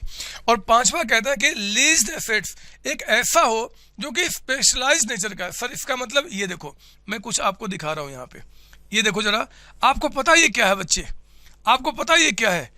सर नहीं समझ में आ रहा मेरे बच्चे, ये एम्बुलेंस है, एम्बुलेंस आपका है। मान लो ये एम्बुलेंस आपका है, एम्बुलेंस, आपने कभी एम्बुलेंस देखा है क्या? सर हाँ सर हमने देखा है। कभी बैठ के देखा है क्या? नहीं सर नहीं, हमने बैठा नहीं सर, आपका कभी बैठे नहीं। भगवान ना करे कभी बैठने का मौका आए बच्चे, भगवान ना करे सोने का भी मौका ना आए जब तक कि जिंदगी खत्म ना हो जाए, है ना। सुनो मेरी बात, मैं एम्बुलेंस की कहानी सुना रहा हूं। मान लो एक हॉस्पिटल वाला टाटा कंपनी को कहता है कि टाटा कंपनी एक काम करो, एम्बुलेंस बनाओ जिसमें मुझे पेशेंट को यहां से वहां लेकर जाना है।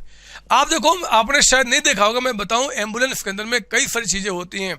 उसमें आपका मेरे बच्चे कुछ आपका क्या बोलते हैं जी, वो डॉक्टर का नहीं होता सामान, आपका मेडिकल इक्विपमेंट लगे होते हैं, कुछ फ्रीजर होते हैं, पता नहीं क्या क्या चीज़ें उसके अंदर होती है जो मरीज के लिए रिक्वायरमेंट होती है। एक बात बताओ, क्या उस एसेट्स को एम्स वाला अगर आपको बेचेगा तो आप उस एम्बुलेंस पे बैठकर फैमिली के साथ घूमना पसंद करोगे क्या? नहीं सर, नहीं, हम कभी पसंद नहीं करेंगे सर, कभी पसंद नहीं करेंगे मेरे बच्चे। क्योंकि आप बताओ उसमें कैसे घूमेंगे? मैं सो के बैठ के थोड़े जाऊंगा, मुझे तो कार में घूमना है, मैं एम्बुलेंस में क्यों घूमूंगा? तो मेरे बच्चे, ये एम्बुलेंस का जो सेल होता है ना, जो टाटा ने एम्स को बेचा, ये आपका फाइनेंस लीज है। अगर वो पेमेंट आपसे ले रहा है पार्ट पार्ट में, क्योंकि ये कोई एसेट्स दूसरा बंदा यूज ही नहीं कर सकता। एक तरीके से ये एम्बुलेंस जो है, जो आपके लिए हमने बनाया है, उसकी पूरी लाइफ आप ही तो एंजॉय करोगे, दूसरा थोड़े कोई करने वाला आपका है। तो इस केस में अगर ऐसा कुछ दिख जाए कि कोई एसेट्स का सेल हुआ है लीज पे, आपका लीज पे, मेरे बच्चे हम क्लासिफिकेशन कर रहे हैं वो फाइनेंस है कि ऑपरेटिंग है। तो फाइनेंस कब कहा जाएगा? जब पार्ट पार्ट में आपसे पेमेंट लिया जा रहा है और ऐसा एसेट्स आपको बेचा गया है जिसमें कि मेजर मॉडिफिकेशन नहीं किया जा सकता। तो ये सारी बातें क्या होगा, अगर आपको ये चीज दिख जाए मेरे बच्चे, तो फाइनेंस लीज आपका होगा। एग्जाम में पूछे कि right A short notes on finance lease, आपको ये बताना पड़ेगा, प्लस आगे की बातें आपको बतानी होगी। आई बात समझ में? बात समझ में आ गई? सर हाँ, ये तो सर समझ में आ गई, लेकिन बताओ ना सर, वो ऑपरेटिंग लीज क्या होता है? मेरे बच्चे, क्यों बार बार आप पूछ रहे हो ऑपरेटिंग लीज के बारे में? क्यों पूछ रहे हो आप? चलो कोई बात नहीं, जब आप इतना जिद कर ही रहे हो तो थोड़ा सा मैं आपको एग्जांपल बता दूं, थोड़ा सा। आप उसके बारे में लिखेंगे नहीं और इसके बाद ऑपरेटिंग के बारे में चर्चा करना बंद कर देंगे जब तक मैं दोबारा आपको नहीं बोलूंगा। आप सुनो मेरी बात सुनो, मैं आपको बताता हूं अब आपका यहाँ पे क्या होता है, ऑपरेटिंग लीज क्या होता है, बस समझाने के लिए मैं उसके आगे दोबारा उस पर आऊंगा। लो, मैं लाल अक्षरों से लिख दूं यहाँ पे। लाल का मतलब यहाँ पे है कि आपको इस बात की कॉपी नहीं करनी। ऑपरेटिंग लीज, आपका लीज का मतलब सिंपली क्या होता है? रेंट, आपका रेंट। तो ऑपरेटिंग रेंट क्या होता है, ऑपरेटिंग लीज क्या होता है, उसके बारे में सुनो। पता है, ये आप ये देख रहे हो मेरे बच्चे, ये जो है ये जगह, ये देख रहे हो आप, यहाँ पे एक बिल्डिंग है, ये बिल्डिंग है और ये बिल्डिंग COC की बिल्डिंग है, मेरी कंपनी की बिल्डिंग। लेकिन इस कंपनी का, इस बिल्डिंग का COC मालिक नहीं है। मालिक कौन है जी? तपस्या। मेरे बच्चे, तपस्या हाइट्स जो है, तपस्या हाइट्स, जरा सुनना ध्यान से, ये इस कंपनी का क्या है? मालिक है। मतलब ये यहाँ पे क्या है जी? लेसर है। और COC यानी कि मैं यहाँ पे क्या हूं? लेसी हूं। पता मैं क्या करता हूं? मैं इस लेसर से इस बिल्डिंग को मैंने भाड़े पे लिया है और मेरे बच्चे, हर एक महीना या हर एक साल मैं इसको एक रेंट पे करता हूँ। जनरली मंथली बेसिस पर रेंट पे करता हूँ। सुनो मेरी बात सर। हाँ, आप देखो, मैं इनको क्या करता हूँ जी? पर मंथ बेसिस पर रेंट पे करता हूँ। आप बताओ, पर मंथ बेसिस पे रेंट पे करूंगा तो क्या तपस्या वाला ये बिल्डिंग मेरे नाम पे ट्रांसफर कर देगा क्या? नहीं सर, नहीं, आप तो सिर्फ रेंट पे कर रहे हो। क्या ये जो बिल्डिंग आपका है, जो तपस्या ने मुझे दिया है, यहाँ पे तपस्या ने मुझे दिया है, क्या मैं इस बिल्डिंग के पूरे लाइफ को एंजॉय करूंगा क्या? नहीं सर, नहीं, आप जितने समय काम करोगे उतने समय एंजॉय करोगे। मेरे बच्चे, ये जो रेंटल एग्रीमेंट होते हैं ना, मैं एक लेमन में बात करूं तो लैंडलॉर्ड और जो टेनेंट का, जो मकान मालिक और किराएदार का रिलेशन होता है ना, उसको हम बोलते हैं ऑपरेटिंग लीज। आपका जिस लीज के अंदर में कोई प्रॉपर्टी की ट्रांसफरिंग नहीं होगा जी, कुछ नहीं होगा, मैं मालिक हूं, आप बस एक टेनेंट हो, आप मुझे हर एक महीना रेंट पे करो, प्रॉपर्टी एंजॉय करो। जब तक आप रेंट पे करोगे ठीक है, रेंट पे करना बंद करोगे काम खत्म हो जाएगा। तो मेरे बच्चे, यहाँ पे ऐसा कोई भी एग्रीमेंट नहीं होता कि आप पूरे लाइफ उसका एंजॉय करोगे इतना समय। जब मुझे मन करेगा मैं आपको निकाल सकता हूँ, जब मन करेगा आप मुझे निकाल सकते हो नोटिस देके, मुझे मन करेगा मैं छोड़ सकता हूँ नोटिस देकर। यहाँ पे कोई ऐसा बाइंडिंग एग्रीमेंट नहीं होता, इसी को बोलते ऑपरेटिंग। देखो, मैंने थोड़ा सा बताया है ताकि आप परेशान ना हो। फाइनेंस लीज के अंदर में जो आपका चीज था और ऑपरेटिंग में थोड़ा सा फर्क क्या मैंने आपको दिखाया, लेकिन अभी हमारा काम ऑपरेटिंग लीज के बारे में बात करना नहीं होगा, हम फाइनेंस लीज के बारे में बात करेंगे। उसमें जब भी कोई लीज, पहली बात कि लीज पे हो रहा है, सब में नहीं, यानी कि आप दुकान में गए और आपने 5 रुपए का कोई चॉकलेट खाया और सोचो कि यार ये फाइनेंस लीज है कि ऑपरेटिंग, ऐसा थोड़ी सोचना है। अरे ये बात तब उठ रही है जब आपने कोई सामान लिया और पेमेंट कहते हो कि मैं पार्ट में करूंगा, लीज पे करूंगा, लीज एग्रीमेंट बन रहा है और वहां पे डिसाइड हो रहा है कि फाइनेंस है कि ऑपरेटिंग है। तो सिंपली आप कहना कि जहां पे टेनेंट का, लैंडलॉर्ड का मतलब कि अभी सामान यूज करो, काम खत्म करो, उसका रिलेशन होगा तो मेरे बच्चे ऑपरेटिंग आपका हो जाएगा, जिसमें ओनरशिप ट्रांसफर होगा या ओनरशिप ट्रांसफर करने का हम ऑप्शन आपको देंगे, या फिर एसेट्स का पूरा लाइफ आप एंजॉय कर रहे हो, या फिर एक तरीके से जितना प्राइस हम सब आपसे चार्ज कर रहे हैं, या फिर वो एसेट्स कोई दूसरा बंदा यूज नहीं कर सकता विदाउट मेजर मॉडिफिकेशन। अगर ये बातें दिख जाएंगी तब तो मैं इसको कहूंगा कि हमारा फाइनेंस लीज है। ये ना दिखे, मतलब यहां नहीं दिखा, वो तपस्या बिल्डिंग और सीओसी के बीच में, तो मैं क्या बोलूंगा, ऑपरेटिंग लीज आपका है। ठीक है सर, आई बात समझ में। अब बताओ क्या करना है। कुछ नहीं, अब मैं इसको मिटाऊंगा। मैंने आपको फाइनेंस लीज को पहचानना बता दिया। अब बात उठेगी कि यार फाइनेंस लीज की रिकॉर्डिंग कैसे करेंगे, ये अकाउंट्स में इसकी रिकॉर्डिंग कैसे होगा, अकाउंट्स में कितने वैल्यू पर रिकॉर्ड होगा, कैसे कैसे रिकॉर्ड होगा मेरे बच्चे, अब वो सीखना है। और ये सीखना हमें दोनों के एंगल से करना होगा। ये फाइनेंस लीज पे जब सामान कोई जाता है तो आपके बुक में, यानी कि लेसी के बुक में वो कैसे रिकॉर्ड किया जाएगा, वो रिकॉर्डिंग लेसर के बुक में कैसे होगा, दोनों बातें सीखनी होगी। कल को आप अगर यहाँ पे जाके काम करेंगे तो इनकी अकाउंटिंग करना पड़ेगा, कल को अगर आप इनके लिए काम किए तो इनकी अकाउंटिंग करना पड़ेगा, दोनों बातें सीखनी होगी। आइए मेरा अगला टॉपिक लिखेंगे, यहाँ पे आप जरा हेडिंग डालेंगे जी, इसी के अंदर में अकाउंटिंग ट्रीटमेंट लिखेंगे आप यहाँ पे, accounting treatment of finance lease. जो हमारा फाइनेंस लीज होता है मेरे बच्चे, उनका अकाउंटिंग ट्रीटमेंट क्या होगा, in the book of lessee. लिखिए यहाँ पे, in the book of lessee. Lessee मतलब ये हमारे इस एग्जाम्पल में कौन था जी, मेरा प्रिंसिपल, मेरे स्कूल का प्रिंसिपल। इनके बारे में सिखाऊंगा बच्चे कि आखिर अकाउंटिंग कैसे किया जाएगा, इनके बुक में आपका। ठीक है ना, लिखिए मेरे साथ यहाँ पे, लिखेंगे आप पहले पॉइंट नंबर वन कहता है कि it should be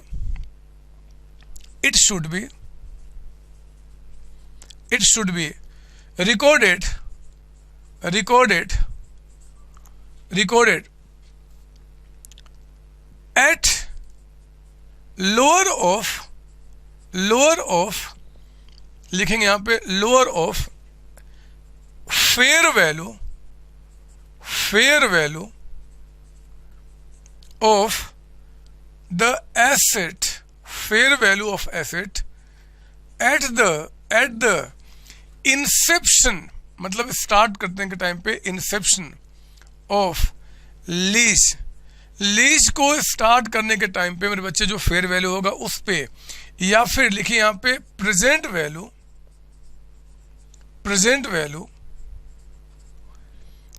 of minimum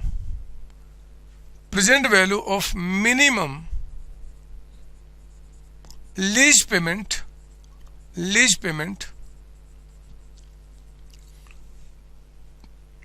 payment from standpoint of lessee. Present value of minimum lease payment from standpoint of lessee। मेरी बात सुनना, मैं कुछ आपको यहाँ पे बताना चाहता हूँ मेरे बच्चे। ये जो लिखा ना, present value of minimum lease payment from stand point of Lesi, इसको देखो शॉर्ट में हम कैसे लिखते हैं। प्रेजेंट वैल्यू आ गया पीवी, कैपिटल वर्ड आपका है। मिनिमम लीज पेमेंट यहाँ पे आ जाएगा एमएलपी, और यहाँ पे स्टैंड पॉइंट ऑफ लेसी, तो नीचे में यहाँ लिख दिया हमने यहाँ पे लेसी। मेरे बच्चे एग्जाम में बहुत चांसेस है कि ऐसा वर्ड यूज करें, तो मेरे बच्चे कंफ्यूज ना हो। इसका मतलब क्या होता है सिंपली आपका कि present value of minimum lease payment from stand point of आपका लेसी। यहाँ पे ध्यान रहे लेसी है, आपको जो यहाँ पे मैंने एक वर्ड लिखा है लेसी, आप इसको अंडरलाइन कीजिए, लेसी आपका यहाँ पे। सर ठीक है सर ये क्या किया आपने? कुछ नहीं बच्चे, कुछ नहीं किया। लेसी जब इस एसेट्स को लेगा, जब प्रिंसिपल जो मेरा है ना, जब इसको लेगा मेरे बच्चे, तो इस लीज पे लिए हुए एसेट्स को अपने बुक में दिखाएगा, वो अपना एसेट्स मानेगा। क्योंकि आप जानते हैं एसेट्स का मतलब जो फ्यूचर में बेनिफिट देगा वो सारे हमारे एसेट्स होते हैं, क्योंकि ये 6 वर्षों तक आपको बेनिफिट देगा। तो ये बंदा जो होगा ना, हमारा प्रिंसिपल, ये लीज पे लिया हुआ जो एसेट्स होगा, even though he is not a legal owner, लेकिन ये अपने एसेट्स के रूप में दिखाएगा। अब वो एसेट्स की वैल्यू कितना दिखाएगा, कितना, तो आपको ध्यान देना है। एक तो यहाँ पे वर्ड है लोअर, इसको कीजिए आप अंडरलाइन, लोअर। पता है इसका मतलब क्या? वो कहता है भैया जो भी एसेट्स का फेयर वैल्यू होगा, eight the inception of lease, ये देखो हमारे जब लीज स्टार्ट हुआ था तो एसेट्स का फेयर वैल्यू कितने का था जी, 10 लाख रुपए। या तो वो इस पे रिकॉर्ड करेगा जी, या फिर present value of minimum lease payment from stand point of Lesi. मेरे बच्चे इसका मतलब क्या हुआ कि ये जो लेसी जो पेमेंट कर रहा है, ये देखो इनका प्रेजेंट वैल्यू हम कैसे निकाले थे, हमने इसमें इंटरेस्ट को माइनस करके, यानी कि 10 लाख रुपए का अमाउंट आपका। तो ये पहला वाला कहता है कि 10 लाख रुपए, दूसरा वाला भी कहता है कि 10 लाख रुपए, विच एवर इज लोअर आपका, लोअर, तो लोअर क्या हुआ, 10 लाख ही हो गया। सर क्या समझा रहे हो फालतू में, आप बेवकूफ बना रहे हो क्या, दोनों 10 लाख ही तो होगा, इनका प्रेजेंट वैल्यू निकालोगे तो भी 10 लाख, वो भी 10 लाख, दोनों सेम ही तो होगा। सर आपको क्या हो गया, सर क्या हो गया, ठीक बोला आपने बच्चे, यहां दोनों सेम आया। कभी कभी अलग आएगा, कभी कभी आएगा और पक्का आएगा। क्यों आएगा, क्या रीजन है, वो भी आगे डिस्कशन करूंगा, लेकिन कभी कभी आएगा। इसलिए जब भी लेसी के बुक में आपको रिकॉर्ड करना होगा तो इन सबका प्रेजेंट वैल्यू निकालोगे। सर कैसे निकालते हैं वो भी सिखाऊंगा, अभी चिंता ना करना, निकालेंगे। और इस जो इसका फेयर वैल्यू बताएगा हम उससे कंपेयर करेंगे, जो भी लोअर होगा उसी पर रिकॉर्ड करेंगे। कैसे, थोड़ा सा सब्र करो, लिखो पहले पॉइंट नंबर 2, यहाँ पे सब कॉन्सेप्ट क्लियर करूंगा, चिंता ना करो। कहता है कि अगला, ये मैं अकाउंटिंग सिखा रहा हूं बच्चे, अकाउंटिंग कैसे कैसे करेगा। कहता है कि जो लीज पेमेंट है, लीज पेमेंट, एक मिनट, लीज पेमेंट मतलब ये देखो, ये लीज पेमेंट आपका हो रहा है, ये सारे क्या हो रहे हैं, लीज पेमेंट आपके हो रहे हैं। तो इस लीज पेमेंट में कहता है कि जो लीज पेमेंट है शुड बी डिवाइडेड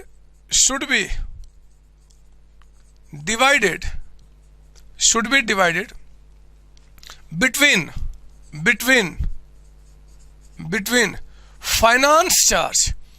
जब इनकी अकाउंटिंग होगा ना बच्चे, जब अकाउंटिंग होगा तो इसमें फाइनेंस चार्ज, यानी कि ये देखो फाइनेंस चार्ज यानी कि इसमें इंटरेस्ट कितना मिला हुआ है वो आपको अलग करना पड़ेगा। एंड कहता है कि रिडक्शन ऑफ आउटस्टैंडिंग लायबिलिटी, या फिर ऐसे कर लेते हैं, इसको माफ कीजिए, इसको छोड़ेंगे आप। Lease payment should be divided between finance charge and principal amount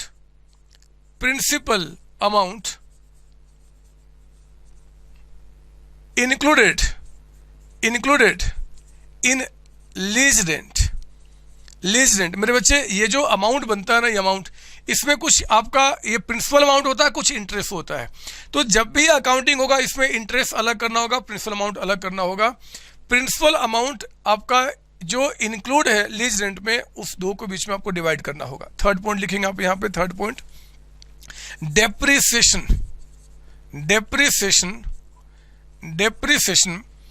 on leased asset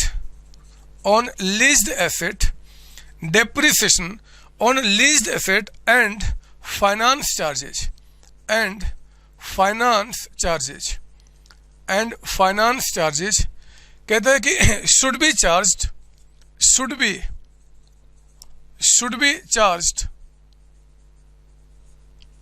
to profit and loss account. ये तो सुन के हंसी आ रही मुझे बात।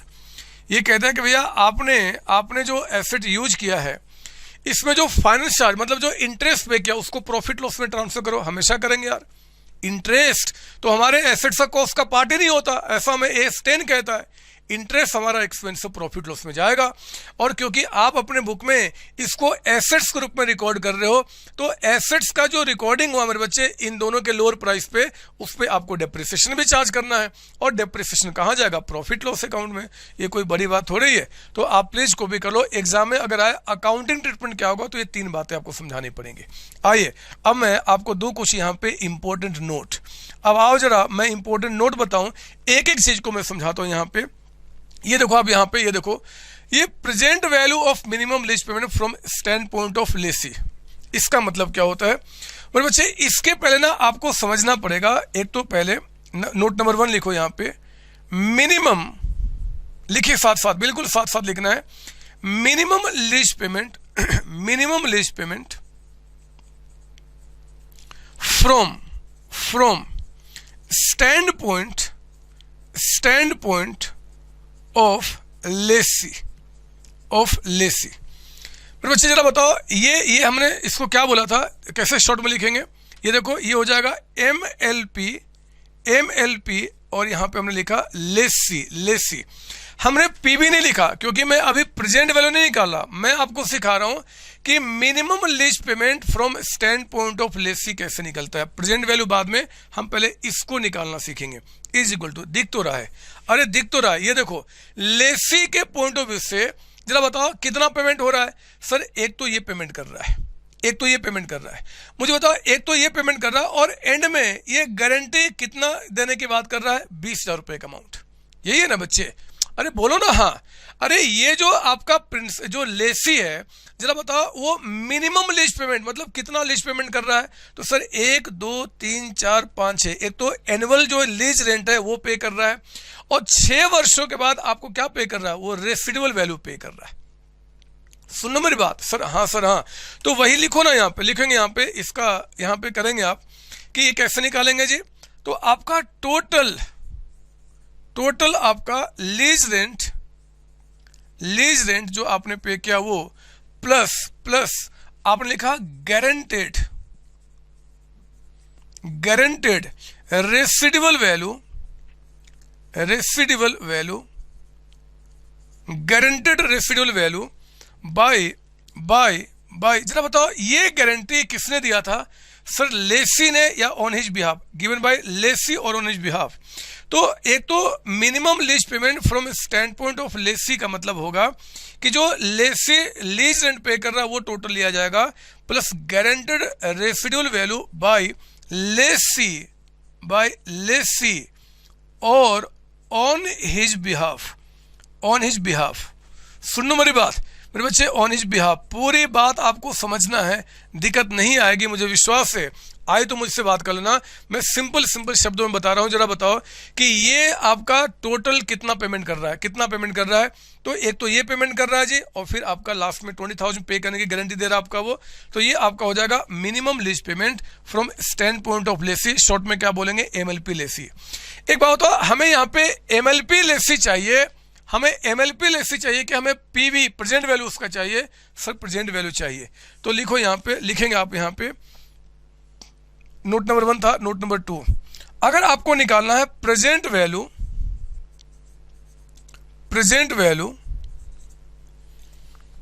ऑफ एमएलपी लेसी, शॉर्ट में क्या बोलेंगे, पीवी एमएलपी लेसी। मेरे बच्चे अगर मुझे ये निकालना है लेसी, अगर मुझे ये निकालना है तो मुझे इनका प्रेजेंट वैल्यू निकालना है। सर वो कैसे निकलता है मैं आपको सिखाऊंगा न्यूमेरिकली, थोड़ा सा लिख दो यहाँ पे मेरे बच्चे। ये आपका निकाला जाएगा कुछ इस तरीके से कि आपका discount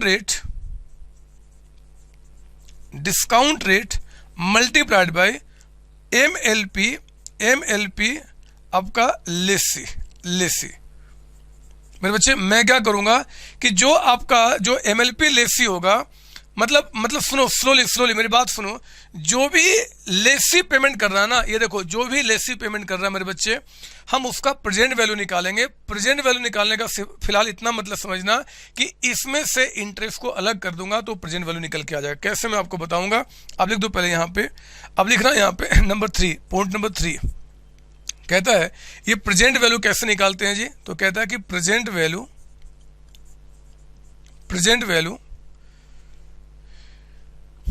is calculated by multiplying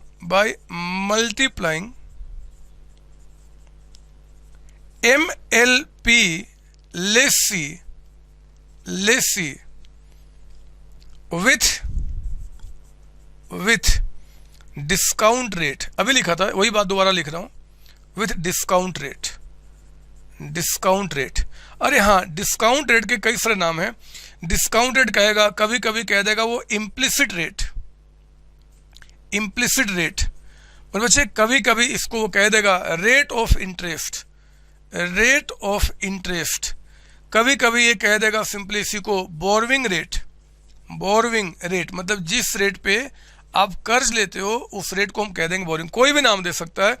in short simply क्या, जो भी पेमेंट आप कर रहे हो जी उनको हम डिस्काउंट करेंगे, मतलब उसमें इंटरेस्ट का अमाउंट को निकालकर हम उसका कॉस्ट निकाल लेंगे। कॉस्ट यानी कि कैश प्राइस उसी पर रिकॉर्ड किया जाएगा। मैं इसको न्यूमेरिकली अभी समझाऊंगा। और आओ जरा, अब न्यूमेरिकली आ भी गया, पहले ध्यान देना मैंने आपको क्या बताया। रुक जाओ, 2 मिनट शांत कर लो, आप आंखें बंद करो, बिल्कुल आंखें बंद करो, छोड़ो ना, बंद कर लो, रजिस्टर को बंद कर लो। लो मैंने बंद कर लिया, आप भी बंद कर लो, बंद कर दो आप, और बस 2 मिनट शांत होकर मेरी बातें सुनो।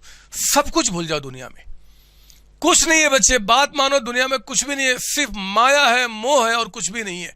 उन सबको त्याग दो, भूल जाओ दुनिया में कोई और इंसान है। दुनिया में सिर्फ 2 इंसान है, एक आप और मैं, और तीसरा कोई है ही नहीं। न कि कोई मम्मी पापा, ना भाई बहन, ना चाचा चाची, ना नाना नानी, ना कोई दोस्त, कुछ नहीं है। सब माया है, आज है कल सब खत्म हो जाना है। फिर क्यों उसके बारे में सोचो जो हमारे पास हमेशा नहीं रहेगा।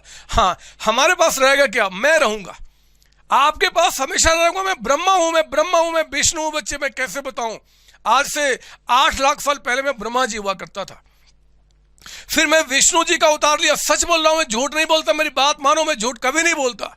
फिर मैं कुछ समय के बाद महेश यानी कि शंकर जी बना, और कुछ समय के बाद देखो ना, मैं आपका सर बन के आया हूं इस बात को बताने के लिए।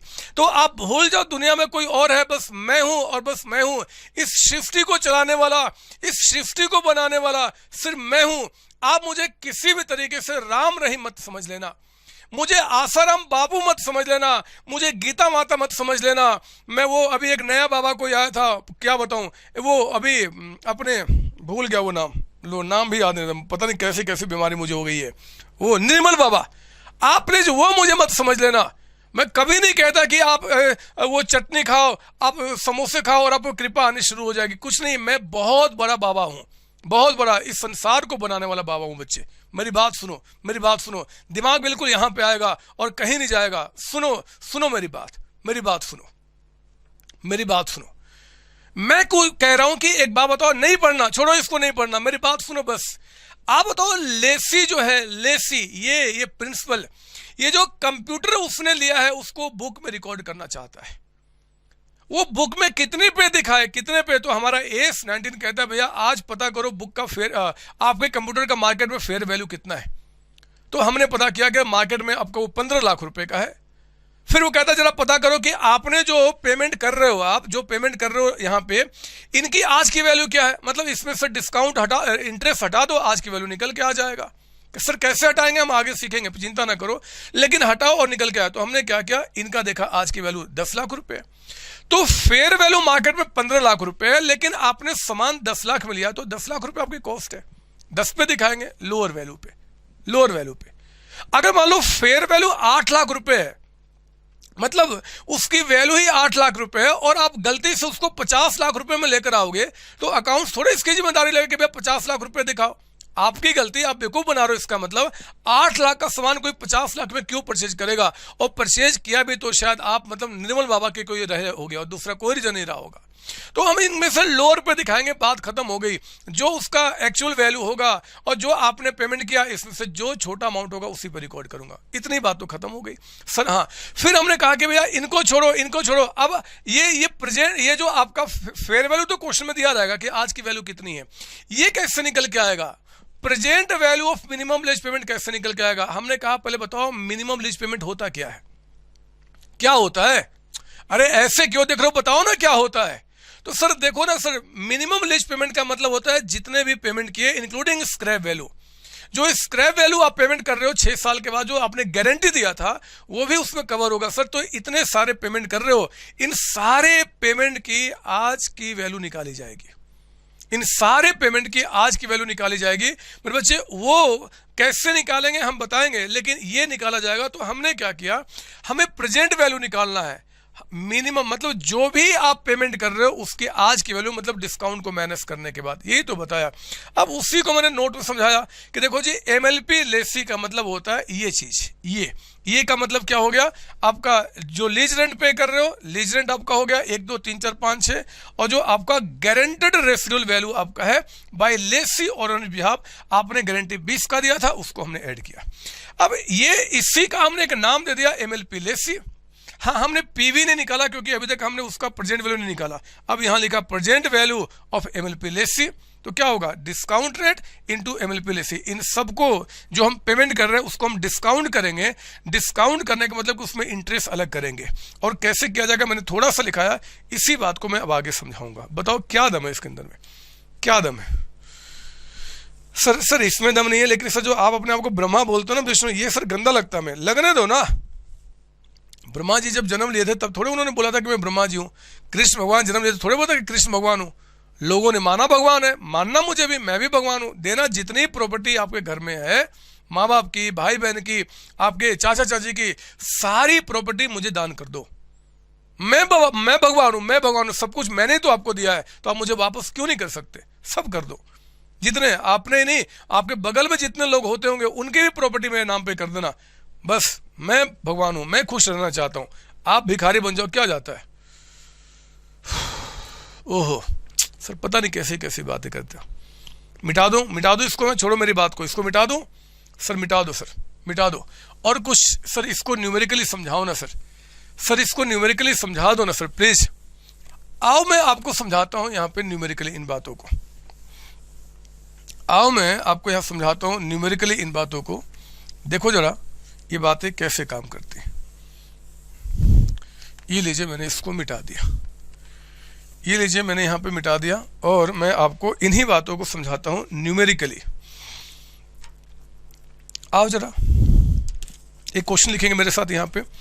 एक एग्जाम्पल खास मैंने बनाया है, एग्जाम्पल नंबर 1। इसमें जितने सारे एग्जाम में क्वेश्चन आ सकते हैं ना बच्चे, उसको बुक में लिखने के बजाय मैंने क्या किया, एग्जाम्पल के रूप में आपको करा देना, बस यही मैंने सोचा हुआ है। कहता कि calculate value at which leased asset, lease पे लिया हुआ एसेट will be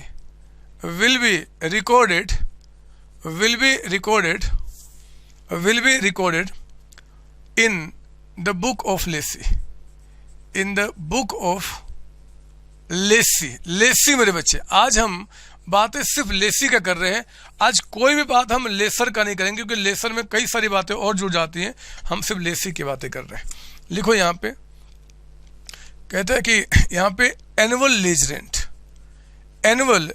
रेंट, हर एक साल जो लीज रेंट आपको पे करना है वो कहता है ₹50,000, 50,000 रुपये एनुअल है बच्चे, हर एक साल। कहता है कि जो लीज पीरियड है, ये लीज पीरियड कहता है कि आपका यहाँ पे 5 ईयर्स का है, 5 साल का, 5 ईयर्स का आपका।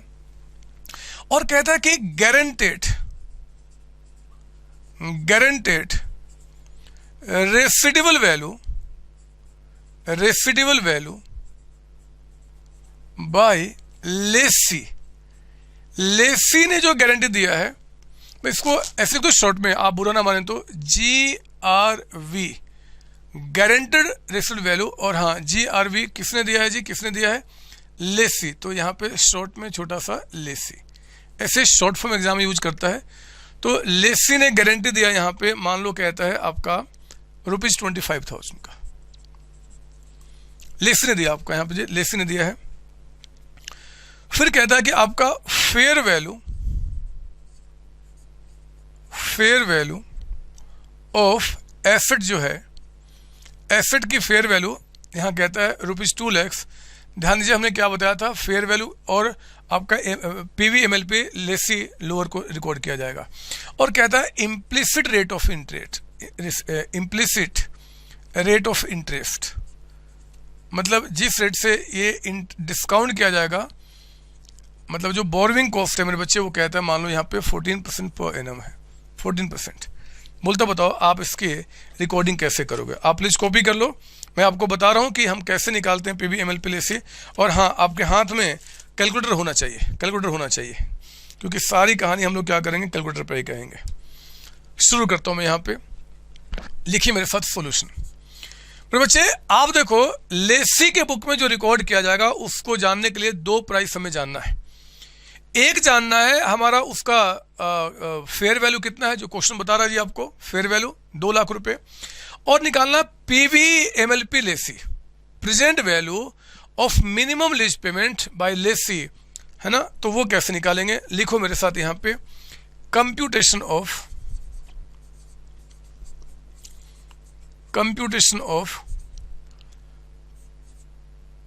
पीवी यानी कि present value of minimum lease payment MLP Lesi.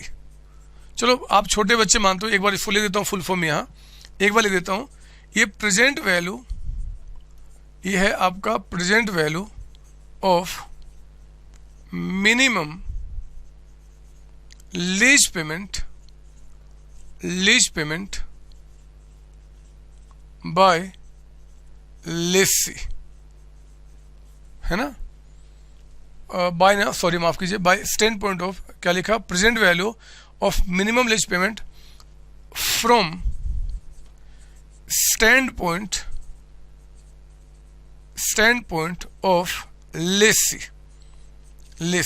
आइए मैं आपको बताऊं ये कैसे निकालते हैं, देखो कैसे निकाला जाएगा। आपने एक काम करो, लिखो यहां पे ईयर, जरा बताओ लीज एग्रीमेंट कितने साल का है, 5 साल का, 1 2 ऐसे कर दो, ईयर एंड कर दो और क्लियरिटी आ जाएगी। ईयर एंड मतलब 5 वर्ष आपको पे करना ना, तो फर्स्ट ईयर के एंड में सेकेंड, ये मानते हैं कि हम एंड में पे करते हैं लीज आपका, 3rd 4 5 5 साल। और देखो 5 साल तक तो हमें ये 50-50 पे करना है, और 5 साल के बाद हमें रेसिडुअल कितना देना है, 25,000। तो मेरे बच्चे 5 साल के बाद 3 4 5 और 5 साल के बाद फिर हमें क्या करना है जी, उनको रेसिडुअल वैल्यू भी देना है। लिखो यहाँ पे, आपका लिखेंगे यहाँ पे लीज रेंट, बताओ पहले साल कितना, 50,000, दूसरे साल 50,000, तीसरे साल 50,000, 4th ईयर में भी 50,000, 5th में भी 50,000, और 5th ईयर के एंड में और कितना मुझे देना पड़ेगा, 25,000। तो ये रहा 25 रेसिडुअल वैल्यू आपका है, रेसिडुअल लिख दो शॉर्ट में, रेसिडुअल वैल्यू आपके लिए RV, ठीक है ना।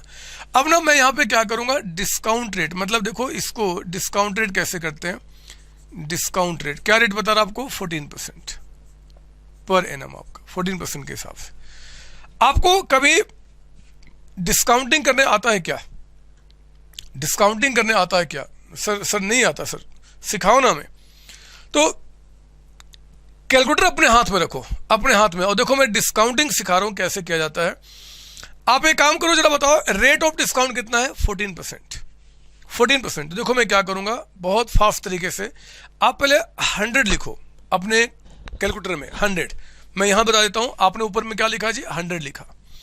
अब 100 को आप डिवाइड करो सर किससे, 114 से, और 114 का मतलब हो गया 100 और जो आपका डिस्काउंट रेट है यानी कि 114 आपका।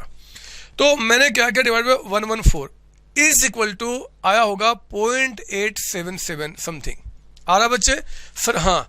तो मेरे बच्चे ये आपने क्या किया, इसको फिर किया आपने इज इक्वल टू, और जो वैल्यू आ रहा ना उसको यहां लिखो, आप यहां लिखो 0.877। हम एक काम करेंगे, कुछ एग्जामिनर ना बताए तो पॉइंट के बाद 3 फिगर तक का हम डेसिमल लेके चलेंगे। एग्जाम में बहुत चांसेस है कि ये वैल्यू आपको बता देगा, क्वेश्चन और सिंपल कर देगा। ना बताया तो पॉइंट के बाद 3 लेके चलना, इससे 4 5 6 भी हम लेके चल सकते हैं, बस 3 ही लेके चलना, यही एडवाइजेबल आपका होता है। या फिर अगर आप इसको 4 तक करना चाहो, पॉइंट के बाद अगर 4 फिगर, तो देखो ना क्या निकल के आ रहा है, आप कुछ भी कर सकते हो, कोई मार्क्स नहीं काटेगा, वो एग्जैक्ट जितने हम पॉइंट के बाद फिगर लेंगे उतना एग्जैक्ट हो रहे हैं, उतनी अच्छी बात है। तो 0.8771, तो मैं काम करता हूं, अगर 4 फिगर लूंगा तो 1 के जगह पे मैं यहां पे 2 कर दूंगा। सर क्यों करूंगा, क्योंकि चेक करो 1 के बाद देयर इज 9 है, 1 के बाद 9 है, जब राउंडिंग अप होगा मेरे बच्चे, तो 1 के बाद अगर 5 होता या उससे ज्यादा होता तो मैं आगे जाता हूं, और 5 से कम तो पीछे पड़ा तो है, 4th 5वीं क्लास में राउंडिंग अप करना, वही बातें सिखा रहा हूं। तो ये हमारा निकल के आ गया आपको इतना, पॉइंट के बाद 3 भी ले सकते हो, 4 भी आपकी मर्जी। अच्छा अब अगले साल का अगले साल के लिए क्या करना, अगले साल के लिए ध्यान देना, ये आपका जो वैल्यू आएगा, ये वैल्यू जो आएगा ये आपका फर्स्ट ईयर की वैल्यू आ गया, फर्स्ट ईयर के आगे की वैल्यू आपका। जब आपको सेकेंड ईयर की वैल्यू निकालना, सेकेंड ईयर का, तो ध्यान देना सेकेंड ईयर के लिए पहले आप एक बार इनटू प्रेस करो, सेकेंड ईयर के लिए इसी में क्या करो, पहले इंटू प्रेस करो और फिर प्रेस करो इज इक्वल टू, फिर प्रेस करो इज इक्वल टू। तो अब जो वैल्यू आया होगा आपके कैलकुलेटर में वो आया 0.769 और देखो 4 है लेकिन 4 के बाद 6 है तो हमें 5 लिखना पड़ेगा, क्योंकि 4 के बाद जो फिगर है अगर 5 है उससे ज्यादा होता तो आगे और पीछे तो कम निकल के आएंगे। आई बात समझ में कैसे निकाल रहा हूं सर, थोड़ा थोड़ा दोबारा समझा दूंगा, पर लिखते चलो। अब यहाँ पे ये निकल के आया मेरे बच्चे। अब जो वैल्यू आ गया ना, अब जो वैल्यू आ गया, ये वैल्यू आ गया आपका सेकेंड ईयर की वैल्यू। ये स्टेप दिखा रहा हूं, पहला स्टेप, फिर आपने ये किया दूसरा, तो पहले साल का आ गया वैल्यू, फिर into is equal to second year का। अब हमें थर्ड ईयर का निकालना, थर्ड ईयर का। सुनो, थर्ड ईयर ऑनवर्ड वैल्यू को निकालने के लिए सिर्फ आपको यहाँ पे इज इक्वल टू प्लेस करना है। अब इज इक्वल टू प्रेस करो, ये आपका आ गया होगा, यहाँ पे इज इक्वल टू प्रेस किया तो थर्ड ईयर की वैल्यू, थर्ड ईयर, और वो आपका निकल के आ रहा है यहाँ पे 0.6749। तो 49 के बाद 7 है ना, तो 10 यानी कि 50 हो जाएगा बच्चे, 6750 ये निकल के आपका आया। चौथे साल के लिए फिर से इज इक्वल टू, तो आपका आ गया 0.5921, फिर इज इक्वल टू, तो आपका आ गया 0.5194 राउंडिंग अप में, और क्योंकि ये भी पांचवा ही है तो ये सेम लिखना होगा बच्चे, 0.5194 आपका। ये हमने क्या किया, डिस्काउंटिंग वैल्यू निकाल दिया, डिस्काउंटिंग वैल्यू। आई बात समझ में? अरे बात समझ में आई? सर ये चीज, सर ये क्या किया आपने, 3 के बाद फिर क्या किया, फिर से इज इक्वल टू, तो फोर्थ ईयर की वैल्यू, फिर इज इक्वल टू, तो फिफ्थ ईयर की वैल्यू, और सारी वैल्यू निकल के आ जाएगी। फर्स्ट ईयर की वैल्यू ये हो गया, सेकेंड ईयर का डिस्काउंटिंग वैल्यू ये हो गया, थर्ड ईयर का डिस्काउंटिंग वैल्यू ये हो गया। आप इसको नोट कर लो अगर आपको दिक्कत हो रही है तो। फोर्थ ईयर का और 5वें साल का, ये 5 साल का आपने वैल्यू को निकाल दिया। सर एक बार दोबारा दिखाओ ना कैसे आपने निकाला। आओ आओ आओ जरा, मैं आपको दिखाता हूँ। फिर से लो कैलकुलेटर अपने हाथ में, कैलकुलेटर हाथ में। जान समझ गए तो भी लेना है, नहीं समझे तो भी लेना है। हाथ में पहले कैलकुलेटर लो अपना, यहाँ पे लिया। सर बताओ, तो हमने कहा कि पहले आप एक काम करो, पहले आपको बताओ डिस्काउंटेड क्या है। तो सर डिस्काउंटेड यहाँ पे आपका, सर डिस्काउंटेड यहाँ पे 14% है। तो आप पहले लिखो 100 ऊपर में और डिवाइड बाय 114। लिख लिया आपने, लिख लिया आपने सर? हाँ, is equal to, is equal to, ये पहले साल के आगे का डिस्काउंट रेट आ गया बच्चे, डिस्काउंटेड। सुनने मेरी बात सर? हाँ, सेकेंड ईयर का वैल्यू को निकालने के लिए सिर्फ, सेकेंड ईयर की वैल्यू को निकालने के लिए सिर्फ पहले आपको इनटू प्रेस करना है, इनटू प्रेस करना है और फिर इज इक्वल टू, ये सेकेंड ईयर की वैल्यू आ गई। थर्ड ईयर ऑनवर्ड जो वैल्यू निकालना है, अब इनटू प्रेस नहीं करना। थर्ड ईयर तो is equal to, third year का आ गया 4 ईयर, 5, 6, 7, 8, 9, 10, 11, 12, जितने वर्षों का निकालना होगा प्रेस करना। अगर आपको ये पता करना है कि हम जब तक जिंदा रहेंगे तब तक वो वैल्यू क्या आएगा, करते रहना जिंदगी भर ऐसे ऐसे, वो आगे की वैल्यू बताते जाएगा। ये कभी नहीं रुकेगा, कभी नहीं रुकेगा बच्चे, ये आते जाएगा आते जाएगा, तब तक जब तक कि आप शून्य ना हो जाओ या ये शून्य ना हो जाए। सर क्यों गंदी बातें करते हो? नहीं करता, मैं समझा रहा हूं कि मतलब ऐसे निकालते हैं। सर ये क्या किया आपने, अभी बता दूंगा इसका मतलब क्या निकल के आया। तो बच्चे अब ना ये काम करो, अब लीज रेंट को इससे मल्टीप्लाई करके अब आप निकालेंगे पीवी MLP लेसी। लेसी के पॉइंट ऑफ व्यू से जो पीवी MLP था उसका हम डिस्काउंट प्रेजेंट वैल्यू निकाल रहे बच्चे। प्रेजेंट वैल्यू का मतलब होता है इंटरेस्ट को हटा के, सुना मेरी बात मैंने क्या बताया, प्रेजेंट वैल्यू का मतलब होता है इंटरेस्ट को एक्सक्लूड करके, इंटरेस्ट को हटा के हम वैल्यू निकालने के आखिर कितना बचेगा, इंटरेस्ट हटा के।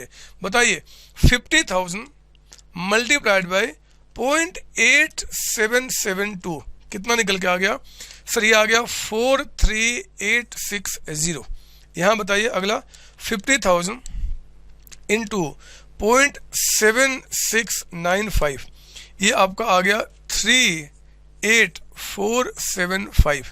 तीसरा बताइए 50,000 इंटू 0.6750, यहाँ पे आपका आ गया 33,750 आपका। चौथा बताइए यहाँ पे 50,000 इंटू 0.5921, यहाँ पे हमारा आ गया 2929605। अगला आपका बताइए 50,000 मल्टीप्लाइड बाई 0.5194, यहाँ पे आ गया आपका 2597 आपका 0। और बच्चे लास्ट वाला 25,000 मल्टीप्लाइड बाई 0.51 9,4, तो ये भी आपका आ गया यहाँ पे 12,985। अब आप इनको ऐड करो, जरा बताओ कितना निकल के आ गया। 25,970 प्लस 29,605 प्लस यहाँ पे 33,750 प्लस आपका 38,475 प्लस यहाँ पे 43,860। बच्चे ये आ गया 1,84,645 की वैल्यू, ये निकल के आपका आ गया। तो लीजिए पीबी एमएलपी निकाल दिया। रिपीट कर रहा हूं, पीबी एमएलपी का मतलब होता है, इसका मतलब होता है, लिख दो समझने के लिए, it means total lease rent excluding finance charge. Finance charge मतलब इंटरेस्ट को छोड़कर मेरे बच्चे वैल्यू निकल के आएगा। ये एक तरीका होता है इंटरेस्ट को अलग करने का। ये जो है ना, ये सुनो जरा समझा दूं मैं, ये रिप्रेजेंट करता है कि 1 रुपए में इतना जो है वो प्रिंसिपल अमाउंट है, बाकी इंटरेस्ट रहा होगा। सेकेंड वाले में 1 रुपए में इतना आपका जो है वो आपका प्रिंसिपल अमाउंट है, बाकी इंटरेस्ट रहा होगा। तीसरे में इतना प्रिंसिपल अमाउंट है। तो सबका हमने प्रिंसिपल अमाउंट का रेशियो से मल्टीप्लाई किया तो प्रिंसिपल अमाउंट निकल के आ गया, मतलब उसका फाइनेंस चार्ज को हटाने के बाद का अमाउंट हमने निकाल दिया। ठीक है ना, आप प्लीज कॉपी कर लो। अब हमें वैल्यू निकालना है। बोलता बताओ वो वैल्यू क्या होगा जिसपे लेसी के बुक में रिकॉर्डिंग होगा, लेसी के बुक में। तो मैं एक काम करता हूं, इसके लिए मैं इसको मिटाऊंगा यहाँ पे। मुझे अभी इसको नहीं हटाना, मुझे इसके बारे में कुछ समझाना है आपको। लिखिए यहाँ पे, लिखेंगे इसके बाद आपका, इसके बाद value at which asset will be recorded in the book of lessee. मेरे बच्चे लेसी के बुक में वो कितने पर रिकॉर्ड होगा? तो ध्यान दीजिए, दो चीजें हमने कहा था। ये लिया जाएगा आपका लोअर किसका जी? एक तो आपका फेयर वैल्यू का, फेयर वैल्यू जरा जल्दी से बताओ पढ़ के क्वेश्चन में, फेयर वैल्यू कितना है एसेट्स का? ये देखो 2 लाख रुपए, तो 2 lakhs आपका ये हो गया। और दूसरा हमने बोला था PV present value of MLP lessee. बताइए पीबी एमएलपी लेसी कितना निकल के आया सर? 184,645। अब मुझे बताओ इन दोनों में से लोअर कौन सा दिख रहा है? ये दिख रहा है कि ये दिख रहा है? सर ये दिख रहा है। तो मेरे बच्चे वैल्यू हो जाएगा 184,645। इसी वैल्यू पे लेसी के बुक में रिकॉर्ड होगा, लेसी के बुक में इसी पे रिकॉर्ड होगा। सर वो कैसे रिकॉर्ड होगा? तो आइए मैं आपको एंट्री पे दिखा दूं। मैं इसको हटा देता हूं, इसकी रिक्वायरमेंट हमारी हो चुकी है। इसका रिकॉर्डिंग कैसे होगा लेसी के बुक में, आओ जरा हम वो भी देख लें। तो लिखो जरा मेरे साथ यहाँ पे जर्नल एंट्री। ये कब एंट्री दिखा रहा हूं? तो at the time of Inception of lease जब इंसेप्ट यानी कि जब स्टार्ट किया गया था उस समय क्या एंट्री बना होगा?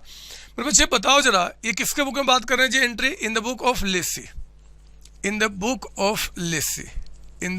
लेसी कितने पे? तो एसेट्स का नाम बता रहा है क्या? नहीं सर। तो लिख दो यहाँ पे एसेट अकाउंट डेबिटेड, एसेट लिख दो, लीज एसेट्स लिख दो, आपकी मर्जी, एसेट अकाउंट डेबिटेड। और हाँ, ये एसेट्स कितने पर रिकॉर्ड किया जाएगा? 1,84,645। मुझे बताओ ये पैसा मैंने लेसर को दे दिया कि देना है? सर देना है। तो मेरे बच्चे यहाँ पे टू लेसर अकाउंट, हमें ये पैसा लेसर को अभी देना है आगे आने वाले वर्षों में। तो मैं क्या करूंगा? इस तरीके से रिकॉर्डिंग करूंगा। मतलब ध्यान दीजिए, यहाँ पे मेरे बच्चे ये जो एसेट भी होगा, ये एसेट हो गया जी लेसी का, ये एसेट हो गया ऑफ लेसी का एसेट हो गया। और ये आपका लायबिलिटी हो गया ऑफ लेसी। मतलब अगर हम बैलेंस शीट बनाएं तो एसेट साइड में इतना दिखाएंगे और लायबिलिटी साइड में इतना दिखाएंगे कि भैया लेसर को मुझे इतना पेमेंट करना है। जरा पढ़ना, जो मैंने आपको पीछे नोट लिखाया था, मेरे बच्चे अकाउंटिंग ट्रीटमेंट के अंदर में पॉइंट नंबर 1, जैसे कीजिए अकाउंटिंग ट्रीटमेंट के अंदर में पॉइंट नंबर 1 क्या लिखाया था? पढ़ो जरा point number 1, it should be recorded at lower of. It should be recorded, कहाँ रिकॉर्ड किया जाएगा? बैलेंस शीट में। क्या रिकॉर्ड किया जाएगा?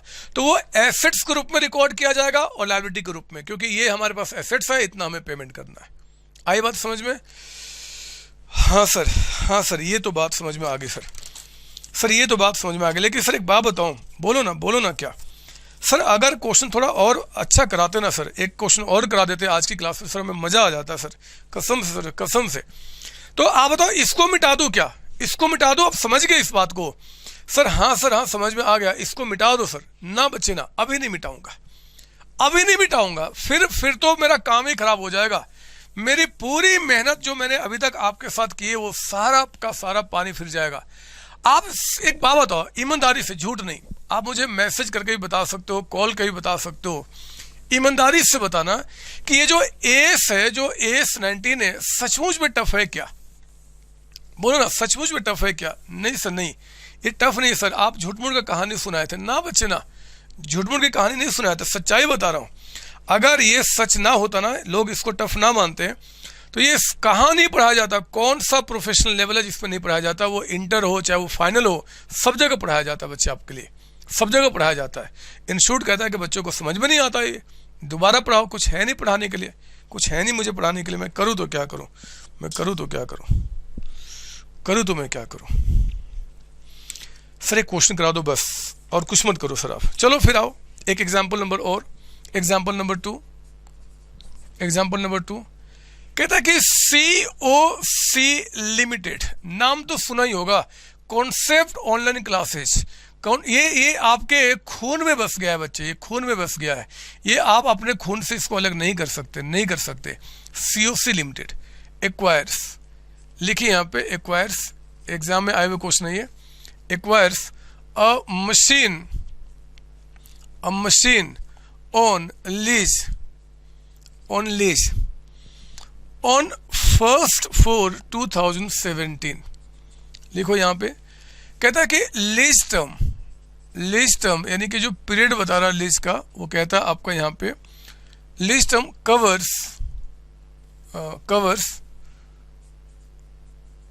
कवर्स एंटायर इकोनॉमिक लाइफ, क्या लिख दे रहा हूं मैं, entire economic life of 3 years। अच्छा, 3 साल एसेट्स की लाइफ है, पूरे 3 साल कहता है कि इसमें कवर्ड आपका है लीज में, मतलब ये फाइनेंस लीज हो गया, ऐसे पता चल गया हमें। कहता है यहाँ पे कि COC लिमिटेड, ये लेसर है कि लेसी है? सर ये लेसी है, जिसने लीज पे लिया है। हैज ऑल्सो गिवन guaranteed या गारंटी फॉर रेसिडुअल वैल्यू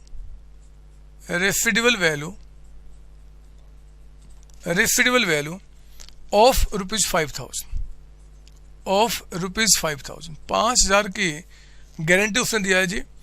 लेकिन कहता है हाउएवर लेसर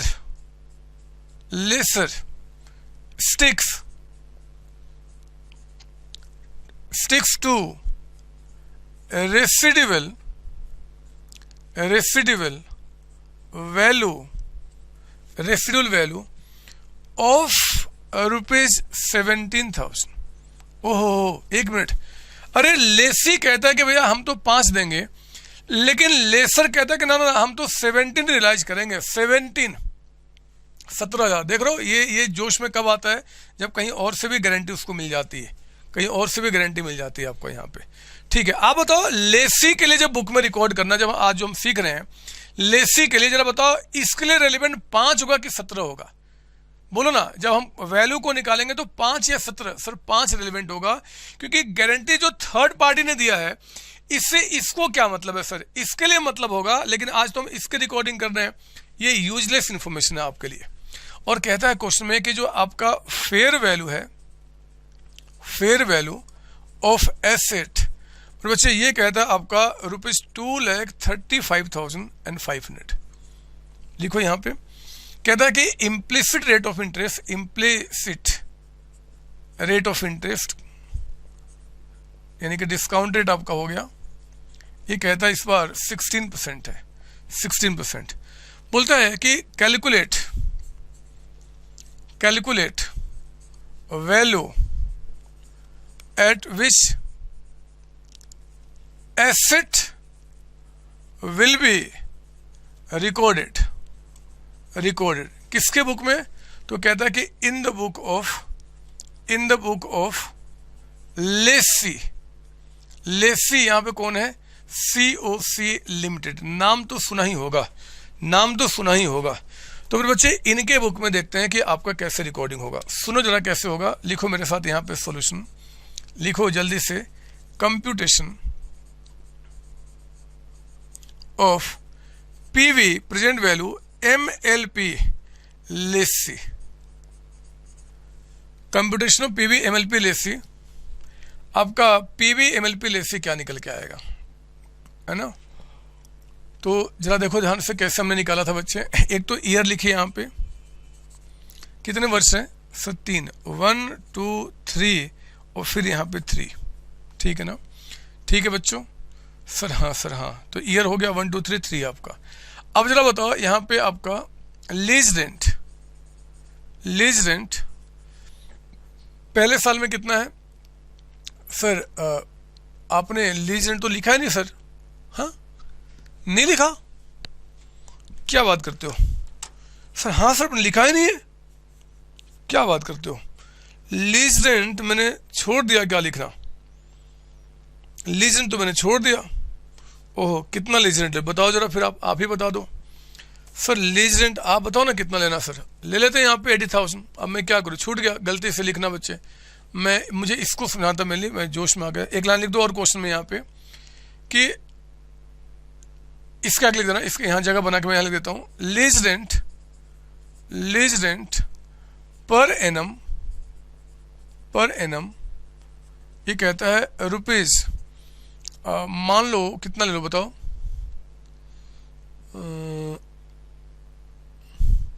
80,000 जो होगा देख लेंगे। लिख दो 80,000 आपका, 80,000 रुपये का अमाउंट। हाँ ठीक है ना? आओ जरा देखते हो क्या होगा जी। पहले साल में लिखो यहाँ पे 80,000, दूसरे साल में लिखो 80,000, तीसरे साल में भी 80,000 एंड चौथे वर्ष में आप यहाँ तीसरे साल के एंड में स्क्रैप वैल्यू कितना? 5। मेरे बच्चे ये कोई काम का नहीं है क्वेश्चन में, यूजलेस इंफॉर्मेशन आपको कंफ्यूज करने के लिए। अब लिखो यहाँ पे discount rate at the rate of, क्या रेट चल रहा है क्वेश्चन में? 16%। आता है ना डिस्काउंट करने? जल्दी से इस पर फास्ट करूंगा। 100 डिवाइड बाई 116 ये आ गया। अगर 4 फिगर लूँ मैं 0.8621 हो जाएगा। फिर into is equal to, second time में सिर्फ इंटू प्रेस करना है, 7432 हो जाएगा। और फिर इज इक्वल टू ये 0.6406 हो जाएगा। यही यहाँ पे आपका, सॉरी यहाँ पे 4 लेना हमने, 6406 7 हो जाएगा मेरे बच्चे, 7 हो जाएगा ये। और यहाँ पे भी 0.6407 आपका। अब निकालो प्रेजेंट वैल्यू PV, क्या निकल के आ रहा है आपका? इसको हम बोलेंगे PV MLP लेसी। बताओ जी कितना आ गया? तो लास्ट वाला पहले कर लेता हूँ, इंटू 5000 ये आ गया मेरे बच्चे यहाँ पे 3203। यहाँ बताओ 80,000। आप चाहते हो ना, सुनो एक बार, एक चीज और सुन लो। आप चाहो तो यहाँ पे इन दोनों कर करके 85 लिख सकते हो। आप चाहो तो 85, क्योंकि दोनों में सेम मल्टीप्लिकेशन हो रहा है तो 85 कर सकते हो। बट कोई बात नहीं, अगर हमने अलग से किया है तो अलग से देख लेते हैं। 6407 ये आ गया आपका 51256। ऊपर वाला बताइए 80,000 इंटू 0.7432 ये आ गया मेरे बच्चे यहाँ पे 59456। और यहाँ जरा आ जाओ 0.8621 मल्टीप्लाइड बाई 80,000 ये आपका आ गया 68968 का अमाउंट आपका। अब इनको आप ऐड करो, यही हो जाएगा PV MLP लेसी। इसको बार बार लिखो, बार बार जितने बार लिखोगे दिमाग में बैठेगा, हाथ भी काम करेगा। तो प्लस 59456 प्लस 256 और प्लस 3203। मेरे बच्चे अमाउंट आ गया 182,883 आपका। तो जरा बताओ वैल्यू कितना आएगा बुक में, वैल्यू ऑफ एसेट कितना रिकॉर्ड किया जाएगा इन द बुक ऑफ लेसी। मेरे बच्चे ये लोअर वैल्यू होगा, लोअर किसका जी? तो आप जरा बताओ पहले इसमें लोअर निकालते समय आपका फेयर वैल्यू कितना है? Fair value 2,35,500। अच्छा बताओ आपका ये कितना निकल के आया 182,883। बताओ लोअर क्या निकल के आ रहा है, लोअर बताओ कितना निकल के आया सर 182,883 आपका। लीजिए काम पूरा हो गया रिकॉर्डिंग मेरे बच्चे, हो गया रिकॉर्डिंग। हमने आपको यहाँ बता दिया कि आपके लेसी के बुक में भी कैसे इसके रिकॉर्ड की जाएंगे, कैसे रिकॉर्ड किया जाएगा। मैं क्वेश्चन थोड़ा सुधार लूँ, जब मैं इसको कभी बाकी बच्चों को कराऊँ तो दिक्कत ना है, या क्वेश्चन लिखूँ तो 80,000 था ना लीज रेंट पर एनम आपका ₹80,000। ठीक है, आप प्लीज कॉपी कर लो। सर हो गया सर, ये तो कॉपी हो गया सर, ये तो सर कॉपी हो गया। तो ठीक है बच्चे, ठीक है। देखो आज मैं क्लास को यहीं पर रोकूंगा, लेकिन लीज अभी खत्म नहीं हुआ है, अभी तो शुरू हुआ है। सर ऑपरेटिंग लीज खत्म हो गया क्या? नहीं बच्चे नहीं, ये भी अभी खत्म नहीं हुआ है। जरा एक बार काम करना, जरा पढ़ो। आपको जो मैंने अकाउंटिंग ट्रीटमेंट लिखाया था तो वहां पे पॉइंट नंबर 2 कुछ हुआ करता था। पॉइंट नंबर 2 पढ़ना, जरा क्या था पॉइंट नंबर 2? पढ़ो जल्दी से, जल्दी देखेंगे। फाइनेंस लीज की अकाउंटिंग जो लेसी की बुक में लिखाया था अकाउंटिंग ट्रीटमेंट, उसका पॉइंट नंबर 2 उसमें था लीज पेमेंट को हमें डिवाइड करना होगा फाइनेंस चार्ज में, और आपका प्रिंसिपल अमाउंट कितना है, और डेप्रिसिएशन भी हमें चार्ज करना पॉइंट नंबर 3 के मुताबिक। ये कैसे होगा, इसकी अकाउंटिंग कैसे होगी, फिर हमारा जो वो क्या नाम है लेसर है उसके बुक में कैसे रिकॉर्डिंग होगी, फिर हम लोग बात करेंगे अभी आपका ऑपरेटिंग लीज की अकाउंटिंग कैसे होगी, और साथ ही साथ हम बात करेंगे बच्चे आपका लीज पे कोई एसेट्स बेचा और हमने रिटर्न बैक कर लिया। मतलब सर चिंता ना करो, सारी बातें समझाऊंगा। आज की क्लास बस यहीं रोकूंगा, अगली क्लास में मिलूंगा इसके आगे की बातें करने के लिए। तब तक आप सबको bye bye tata, bye bye tata. Thank you बच्चों, थैंक यू जी।